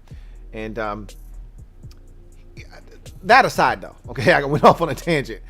He said, look, we're in the same spot contractually in Green Bay that we were in last year, this time that we were in after the NFC Championship game, when I said that, you know, my future in Green Bay is a beautiful mystery. Nothing has really changed. I haven't had a restructure. They haven't, they haven't given me the guarantees that I need long term that I'm going to be around in Green Bay. Everything is kind of stuck in neutral. We're in the same spot that we were in. Essentially, he's saying, I don't know my future in Green Bay other than I'll be there in 2021 and I'll play. He says, I think my play last year threw a wrench in their, future plans, because he said, all I'm looking to do is go out and play the best football I can possibly play. And I think I played some of the best ball of my career last year. And I don't think they were necessarily counting on that, which is why they drafted Jordan Love. And I feel the same way I do now as I did after the NFC Championship game, after the draft, when they selected Jordan Love and during free agency last year. What is my long-term future here with the Packers? So nothing has changed. That's something to keep an eye. I think Aaron Rodgers is gone next year. I think he's going to be, like we talked about this offseason with Stafford and some of the big-name quarterbacks that might be available, Carson Wentz. I think Aaron Rodgers will be like Tom Brady was a couple of years ago in free agency, except he's not a free agent. Someone will have to trade for him. This will be more, I can't equate this to anything, because we've never seen a guy like this still playing at the level that he's playing at be traded. It doesn't happen in this league. Normally, it's Peyton Manning after neck surgery. You're not sure. Back end of his career. All right, you're a free agent now. Pick a new home. That's what we saw with Tom Brady. Not sure if Tom's declining or not. New England wants to go in a different direction. Brady may be he's 40-something years old. I mean, how much football does he have left? He goes and takes the Buccaneers to the Super Bowl. Normally, it's that scenario. It's usually not, hey, this dude is still playing at an MVP-like level. Matter of fact, he won the MVP last year, and he may be available after next season. So, again, something to keep an eye on, that is for certain. In case you missed it, Deshaun Watson's situation. Look, I'm not going to talk a lot about this because I'm not going to condemn a man. We say in this country, and it usually doesn't apply, but I'm going to make sure it applies here on the Louie T Network podcast. But we say in this country, innocent until proven guilty. But usually in the court of public opinion, it's the opposite. You're guilty until you prove yourself to be innocent. So everybody thinks that he's some kind of monster right now. I'm not going down that road. But I'm going to just say we're up to 22 civil suits and 1 criminal report filed. So shit's getting hot now in the kitchen for Deshaun Watson. But his attorneys have pretty much said, we still haven't seen any evidence. We're still waiting for you to prove something in this case. We hear a lot of hearsay, of speculation of this, that, and the third. We haven't seen one shred of evidence. And up until recently, where we saw the criminal report filed, and that happened late last week, we just talking about a bunch of people out here trying to get money. So, which is what these civil suits are. Again, I don't know what happened in this situation. This is a lot of people, though, a lot of women. Anyway, we'll see what happens. I'm going to take a step back. I'm going to let the situation breathe and let the system play itself out. And we'll find out what happens with Deshaun Watson. But lots going on in his world right now, including still wanting a trade from the Houston Texans that does not look like it's coming anytime soon. In case you missed it, I just wanted to finish up this in case you missed it with something that I found funny, because we've talked about this on the podcast multiple times. And that's about the all of a sudden speed of all of these prospects in this year's draft class because of no combine and all of these individual pro days. So I found it interesting that a couple of Denver Broncos players decided to tweet about this. First, Noah Fant. He was the most vocal.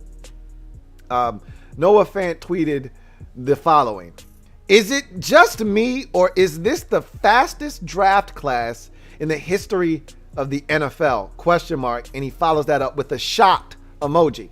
He then writes, "I should have come out this year.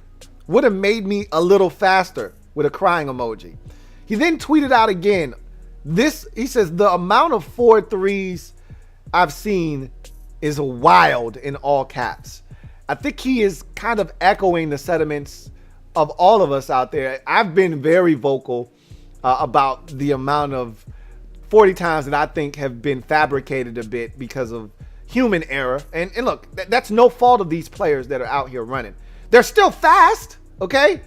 Noah Fant's still fast. He ran a 4.5, I think, maybe, somewhere in that neighborhood. He probably in this climate would have run a sub 4.5. Maybe made himself a little bit more money. Who knows? But look, if a guy runs if he's hand timed at a 4.39, that means he runs a 4.43, no worse than that. He's still fast as shit. Okay, like it's not like these hand times are a tenth of a second off, and a guy that really runs a 4.35 is getting clocked at a 4.41. Like, it's not that big of a discrepancy. It's still, though, funny to see all of these 4.3s, all of these 4.4s, all these guys that on tape don't seem like they're running as fast, running these blazing times. I always laugh and joke about pro days. This is no different. It's just that the pro days aren't as meaningful because of the combine. You have times, and a lot of these guys don't have to run again because they ran their time. They're satisfied with the time that they ran at the combine, and so they don't have to run again. Now there is no combine right now, so they have to run at their pro day, and we're getting all of these hand times, which you always get at these pro days. And so I just find it funny. And another Broncos player seems to find it funny. One of their cornerbacks took to Twitter, and he just simply tweeted the Oprah emoji and said at the top of it, "You get a 4.3, you get a 4.3, you get a 4.3, you get a 4.3. That's what it seemed like right now. Everybody's getting a 4.3, so it's crazy. Anyway, I digress. I just wanted to end, in case you missed it, on a bit of a funny note, because we did talk about that on this podcast. Anyway, I do have another super chat. I want to get to that before we move on to our next segment. And this comes from my guy, Craig Smith. Thank you for the super chat, Craig Smith. Greatly appreciate you. Craig writes, "Joe Brady about to make this man a top 10 quarterback, ain't he, Lou? You're damn right he's going to try to." If Sam Darnold is the guy that a lot of people thought he was coming out of USC, Joe Brady's about to turn this dude into a star. Joe Brady's that good, okay? I'm just telling you how I feel about Joe Brady. Joe Brady's the next big thing. He's going to be the next Sean McVay of the head coaching circuit. Give him another year or two. If Sam Darnold does what I said at the top of this podcast, which is 27 touchdowns, 8 interceptions, 4,200 yards passing, lights up the NFL, plays extremely well, the best you've ever seen Sam Darnold play, and the Panthers go 9-8 or 10-7 and make the postseason, or just miss it at 9-8. Somebody's gonna give Joe Brady a head coaching job after what he just did with Teddy Bridgewater the year before, with Joe Burrow the year before that at LSU, and now with Sam Darnold, 3 years in a row, 3 different quarterbacks, and you got these guys playing at an exceptional level. Because again, say what you want about Teddy Bridgewater, and I mock Teddy all the time, and I call him Black Alex Smith, and he's a game manager this, game manager that. He had them in ball games with less than stellar talent last year, with a first-year head coach, and everything was pretty much brand new around them. The first year of Robbie Anderson in Carolina, the first year of Joe Brady as offensive coordinator, no Christian McCaffrey, first year head coach, and Matt Rule trying to change the culture, a lot of moving parts, and they were in ball games. They went to Kansas City and almost beat the Chiefs, okay? They had the New Orleans Saints dead to rights in New Orleans, okay? Like, these guys had opportunities all season long to win ball games and just fell short. They had Minnesota dead to rights, okay? Let them off the hook. They could have easily won 8 or 9 games last year. So I think he's going to take Sam Darnold and I won't say top 10 this year, but give him 2 years. I don't know if he has that, because I think he's going to have, if Sam Darnold is what people thought he was coming out of USC, he's going to take him and he's going to make him a budding star. And the Panthers are going to feel like they got it right with this trade. I feel that confident in Joe Brady. You know, offensive coordinators who get it when you see it, you know, and I see it in Joe Brady. So yeah, I do feel like he's going to do that. You see it too. That's why you asked me. That's why I think you wanted Joe Brady as your head coach, if I'm not mistaken, this offseason. You wanted him in Los Angeles with the Chargers, but it didn't happen. So we'll see what happens. Anyway, that said, we'll get to our final break and a word from another sponsor. This podcast is also sponsored by Rental Karma. Look, change your future by using your rental history to leverage your credit score and help your credit score improve and get you a better tomorrow, okay? Rental Karma helps you use your rental history. If you're a renter out there, if you're not a renter, then this doesn't apply to you, and all of us are trying to get to where you are. But if you are a renter out there and you have been, use your rental history, past, present, and into the future, to help bolster your credit score upwards of 30 to 50 points. You could see a drastic change in your credit score as much as 40 points in just 10 days. Use rentalkarma.com.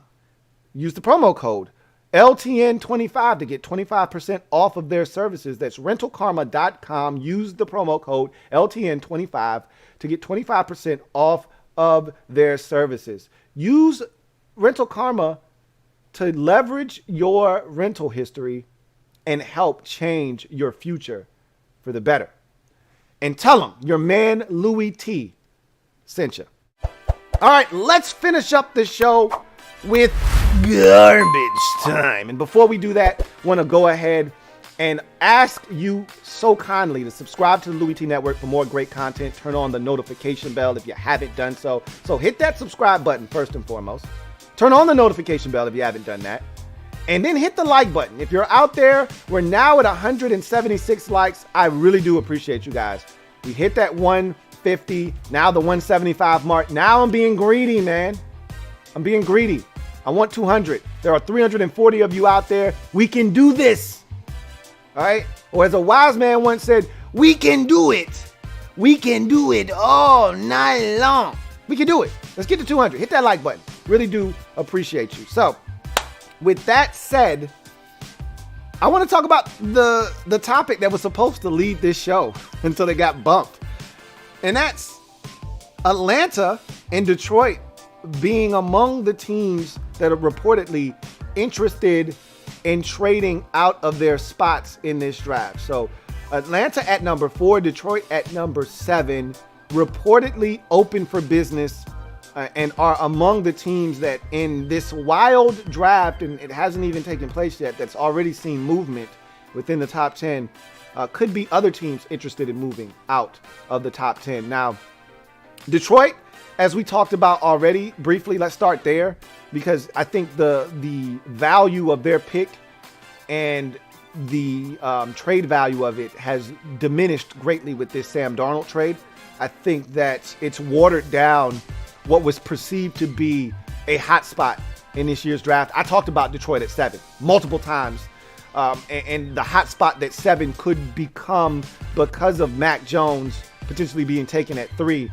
If we were to assume that Mac Jones was the 3rd quarterback taken number 3 overall, and that the Falcons were going to stand pat or trade out of there, it doesn't matter. If a quarterback comes off the board at 4, the Bengals aren't moving at 5, and the Dolphins traded back into the top 10 to get to 6, meaning they're not looking to move out of 6. They're not drafting a quarterback. Neither are the Bengals at 5. So 7 became the next logical destination for a quarterback, and you needed to get in front of Carolina in order to ensure that you got the guy, which made 7 with the Detroit Lions this piping hot pick before the Darnold trade. Now that the Panthers are like, hey, we good. We don't need a quarterback. And you still can't rule Carolina out because we don't know what Darnold represents for them. Teddy Bridgewater isn't going to be there, after this upcoming season. He may not be there at the start of this season. They don't have a long-term solution necessarily, especially if Sam Darnold doesn't work out. But I think they want to find out with Sam, and they're going to give him every opportunity. The worst thing they could do is draft a guy and have Sam looking over his shoulder. There's nothing wrong with competition, but every position on the field and in football is one that competition is healthy at, except quarterback. That's the one position I don't want any damn competition. If we have competition, that usually means I don't have a guy. When you've got a guy, there is no competition. You don't want competition at that. I want competition at left tackle. I really would prefer to not have competition. I want my guy, but I don't care if there's a competition at left tackle. I don't care if there's a competition at left guard or right guard. I don't care if there's a competition at running back or wide receiver and the slot, tight end. I don't care if there's a cornerback or safety competition or linebackers or defensive end, I don't care.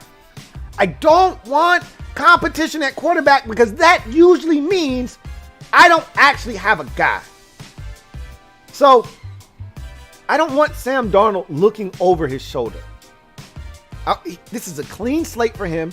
This is an opportunity to be coached well and put in positions to succeed. The last thing I want him doing is looking over his shoulder. Look, Teddy Bridgewater's already there.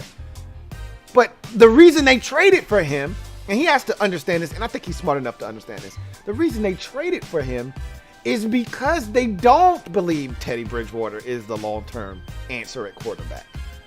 Okay? And he's already had Teddy Bridgewater as a teammate, and he knows Teddy's harmless. Teddy is harmless. He's a teddy bear. He's harmless. I don't have to worry about this guy taking my job. I'm good. Teddy's a good guy. He's the Black Alex Smith. He's fine as my teammate. He's not taking my job if I do what I need to do. So I don't think the Panthers at 8 are looking to draft the quarterback. So all of a sudden, at 7, Detroit is saying, well, god damn. In one fell swoop, we went from potentially the hottest pick in the top 10 left to, we might have to take somebody at 7. Look, somebody may still want to come up and get a quarterback. But if I can wait, and I said this a while back about San Francisco, like, you didn't need to come up to 3. And who am I to say what you need to do to get Mac Jones? But I feel confident saying that somebody wasn't going to trade up to 3 to get Mac Jones if you didn't. Somebody might have traded up to 3 with the Miami Dolphins. They weren't coming to get Mac Jones. Somebody might have traded up to number 4 with Atlanta. They weren't trading up to 4 to get Mac Jones. And so what I'm saying is they could have monitored the situation. Cincinnati wasn't looking to move out of 5. And 6, the Eagles, that might have been the spot where you say, okay, 4 quarterbacks already gone. 1, 2, 3, 4, boom, gone. All right, Lawrence, Wilson, Fields, Lance, gone. Boom, boom, boom, boom, done. Now the Eagles are like, hey, my guy's not here. I got nothing at 6. You could have called the Eagles up. It would have cost you a lot less than 3. And you could have still got Mac Jones. That's why I said they didn't have to do what they did if Mac Jones is the pick. That's asinine. And I'm looking at other teams in the draft and they're saying, look, if I want Mac Jones, because we have to assume if we get to 7 and 4 quarterbacks are gone and Mac Jones is one of them, then 7 may be a hot spot still. Somebody may say, hey, I want Trey Lance, and I'm willing to come up to 7 to get him, to ensure that I get him, just in case Carolina has some funny business. But if one of those guys isn't Mac Jones at 3 and 4 quarterbacks are gone, I don't think anybody's trading up to 7 with Detroit to get Mac Jones. I just don't. And so 7 now, all of a sudden, not that interesting. I think there could still be a way Detroit gets out because there's still other talented players. 4 quarterbacks going in the first 4 picks is going to result in spillage. Not as much as 5, but it's going to result, in spillage. Somebody may say, hey, man, I desperately want Micah Parsons, or shit, I really want Waddle from Alabama. Look, what do you want? I need to come up and get my guy right now. Look, the kid from Alabama, Patrick Surtain, somebody's going to take him here in the next 2-3 picks. I probably need to get him right now. If the Panthers don't need a quarterback, that means they need a stud. I want Pitts or I want Micah Parsons because the Panthers are going to take him at 8. Maybe the value of the pick from a quarterback perspective may be gone, but there still may be value in 7 because there are other players in a draft that has some dominant players at specific positions that are going to be intriguing to other teams will still be available at 7, more likely than not. If we are to assume that the Bengals are either going to take an offensive lineman or a wide receiver, and we are to assume that the Dolphins are going to do the exact same thing, then that means Micah Parsons and or Kyle Pitts are going to be available at 7. That has to intrigue somebody. That has to entice somebody to come up. Even if it's not for a quarterback, which we first assumed, that's still going to entice somebody. So I think there is still value at number 7. The Lions could end up being the biggest losers here today, but they could still win. I still think that there is value at 7. Just maybe not as much because it's different. Quarterback is up here in terms of value. And then everybody else kind of pales in comparison. There'll still be value if somebody wants Micah Parsons, if somebody wants Kyle Pitts. But you can't pull the wool over somebody's eyes. You can't put a brown paper bag and beat the shit out of somebody for a tight end or a linebacker. You can do that for a quarterback. Because, of course, if you're trading out of the pick, you want to know, hey, what you coming up here to get? And when they tell you, hey, I want this quarterback, you go, ho, Birdman hand rub. Oh, you want one of these quarterbacks, eh? All right. That means you're desperate. Oh, I'm about to get you. All right. So it's a lot harder to put that brown paper bag over somebody's head and beat the brakes off of them when it's for a linebacker or a tight end. You can still get somebody, but you're not going to get them as good as if they were coming up for a quarterback. That said, Atlanta at 4 is intriguing because I've had this discussion with you guys already. And I said already that I just don't understand why Atlanta would pass up the opportunity to take a quarterback at 4, because the Falcons don't strike me as a team that feel like they're going to be in this position again. With Matt Ryan still playing at a relatively high level, with all the talent on that football team, and knowing that the Falcons are only here because defensively they couldn't hold on to leads. They literally were a defensive stopper away from winning 10 games last year. I mean, they went from the outhouse, which is the 4th pick in the draft. They could have easily been in the penthouse in a playoff team. Easily. They were up late in the season on Tampa Bay by like 24 points. They were destroying the Buccaneers. It was like 27-7 or 24-7, and then they unraveled like they always do. Like they did against Detroit. You know, like they did against the Bears. I mean, like they did every single time it seemed like they had a chance to put their foot on somebody's throat in 2020, which caused them to fire Dan Quinn and miss the postseason, essentially. They couldn't hold on. They had the Kansas City Chiefs on the ropes in Kansas City. Seems like I said that a million times already this offseason, but that means something. Even though the Chiefs weren't necessarily the Chiefs this year offensively, it meant something. They seem like a team that easily could go from worst to first. Probably not going to happen with Brady still in Tampa, but if I had to pick a team to go from worst to first, it'd be Atlanta. More likely than not, because they're talented enough to do it. So I said all of that to say they don't plan on drafting this high again. So why not go ahead and take care of the thing that teams every year are desperate to try to take care of, which is finding the right quarterback, or the heir apparent, if you will, in Atlanta. Now, there's an argument to be had against drafting a quarterback. I talked about this earlier in today's show, that you see teams draft quarterbacks in the first round and they want to play them right away because the best opportunity you have to win in terms of a window is with a quarterback on a rookie deal being paid on the rookie wage scale.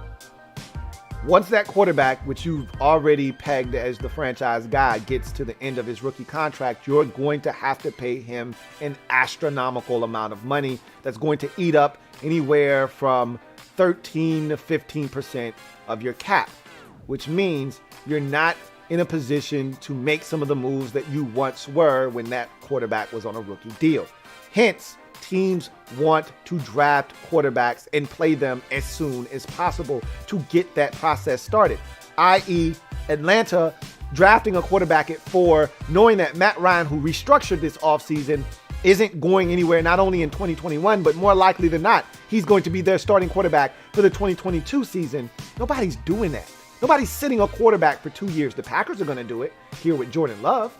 And they've done it in the past with Brett Favre and Aaron Rodgers, where Rodgers essentially sat 3 years behind Brett Favre. But teams don't do that anymore. Mahomes sat a year, not 2 years, not 3 years.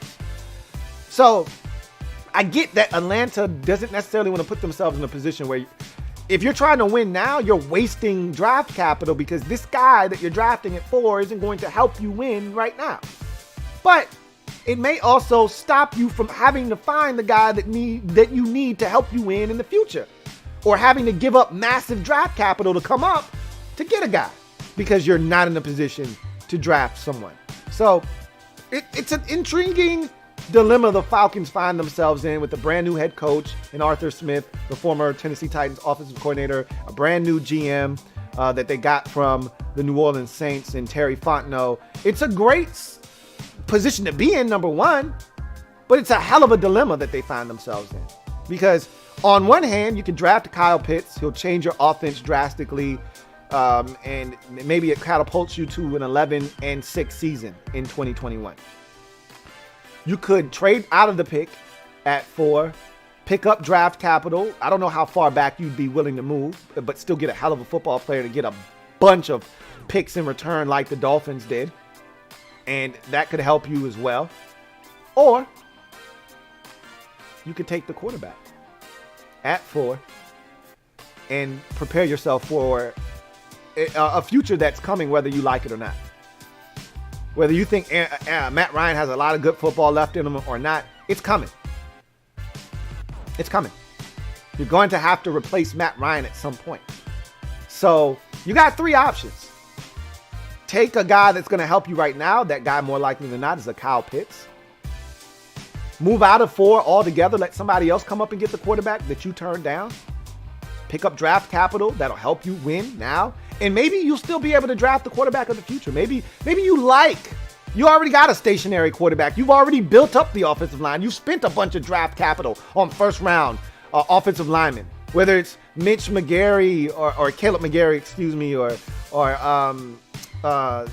the guard from Lindstrom from Boston College, or the tackle from Texas A&M, Matthews. You've spent all this draft capital on offensive linemen to make sure Matt Ryan is comfortable up front. So you already know that we don't have a stationary quarterback, so we don't have to have one. So maybe Kyle Trask is a guy that intrigues you in the second round. So maybe you say, I don't need to take a quarterback at 4. I can still take a guy, let him sit for a couple of years, even though I don't have the 5th-year option, start him, play him, feel good about him, and pay him, and not have to salvage necessarily a great pick now, or not have to use a pick now, a resource that is instrumental to the success of this team right now, for a guy that's not going to help us right now, when I can still get a quarterback, get a bunch of draft capital, and still get a quarterback that I think can help us down the road. Or you could just take the quarterback at 4. It's really intriguing spot Atlanta's in, but apparently they're willing to trade out. So what that says to me is that they're willing to not draft a quarterback. We heard Kyle Pitts at his pro day say, yeah, I've already had multiple conversations with Atlanta over Zoom conferences. They spoke to me again today at the pro day, and we've arranged for another Zoom conference call here in the near future. They're very intrigued by Kyle Pitts. They know what a tight end of his caliber can do for their offense. They had Tony Gonzalez. They know what he can do and how he can change their offense drastically. So they're intrigued by the prospects of getting a Kyle Pitts at 4. I think they're more intrigued, however, by trading out of 4 altogether. So that is interesting. I just thought that this is a golden opportunity to get the quarterback. Why not? I still think that 4 quarterbacks are going in the first 4 picks, especially if Mac Jones is the 3rd pick. Atlanta becomes the hottest pick in the NFL draft since, I don't know, man. I don't know if you get a hotter pick than 4, because all of a sudden Justin Fields and Trey Lance are available, and you can come up and get the pick of the litter at that point. So I digress. We'll see. Maybe Atlanta is willing to trade 4 if the 49ers take Justin Fields at 3. Maybe Fields is their guy. And if Fields is there, they're not moving out of 4. They're going to take him. But let's say that they take Mac Jones. And Atlanta's like, okay, whoa, wait a minute. Justin Fields is here. We got to take this kid. But if San Francisco takes Justin Fields, they say, we don't want Lance. Or we don't want Mac Jones. So if y'all want to come up here and take this pickup off of us, we're cool to get out of here. So I don't know. It's going to be interesting. We'll see. But both of those teams being rumored to be interested in trading, I think it's legit. But we'll see if they're able to get out or not. We'll have so many more discussions before we get to the draft on those 2 teams and whether they're going to get out of their respective picks or not. So I got one super chat, and then we'll get out of here and end this show. 99 Problems Chase ain't one. Thank you for the super chat, your 3rd of the afternoon. Greatly appreciate you. Who writes, Caleb at 19 would be a super steal, or secondary is now up to par minus free safety spot. I love the pause. Yeah, need that pause, a hard pause. We right there, a couple of linebackers, Lou. What do you think? I told you how I feel about Caleb Farley at 19. I'm nervous. I'm leery of Caleb Farley at 19. So I understand that he would be a steal for some because of the talent, but at the same time, the injury concerns are an issue for me. So You get him, and yeah, you would have shored up your defense. You could even move Kendall Fuller potentially to free safety or kick him inside the slot. So you might be able to kill two birds with one stone by getting a guy like that. But we'll see what happens, what they decide to do. And I think we do need a couple of linebackers, and this defense could be right there. You know, we could be have the makings of an elite defense. We're not there yet, far from it. But a move with a corner that, whether it's Caleb Farley, Patrick Surtain, or we hit a guy in the second or third round of this draft, whomever it may be, and that guy comes in and he plays well, and you're able to maybe move around Kendall Fuller, it could, like I said, could expedite the process of really changing the defense, especially in the secondary. So with that said, that's going to do it for me, your man Louie T, here on the 154th installment of the Louie T Network podcast. Didn't see this coming, but man, was this a blessing in disguise to have this news drop right as I was about to do this podcast. I'm glad I didn't go early. I would have missed out on it. So this happened perfectly. And Sam Darnold is now a Carolina Panther.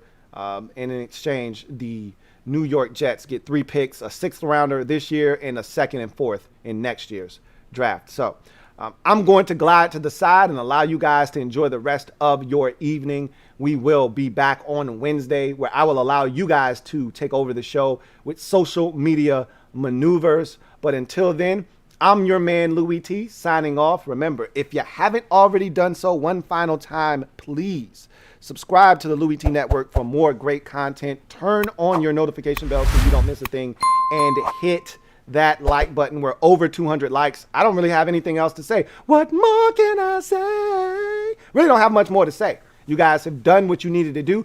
There are over 300 of you still out there, so if you haven't hit the like button, please indulge me. With that said, I'm getting out of here. You guys enjoy the rest of your day. Take care and stay blessed and out of the way. I'm out of here. See you next time. LouieTeeNetwork.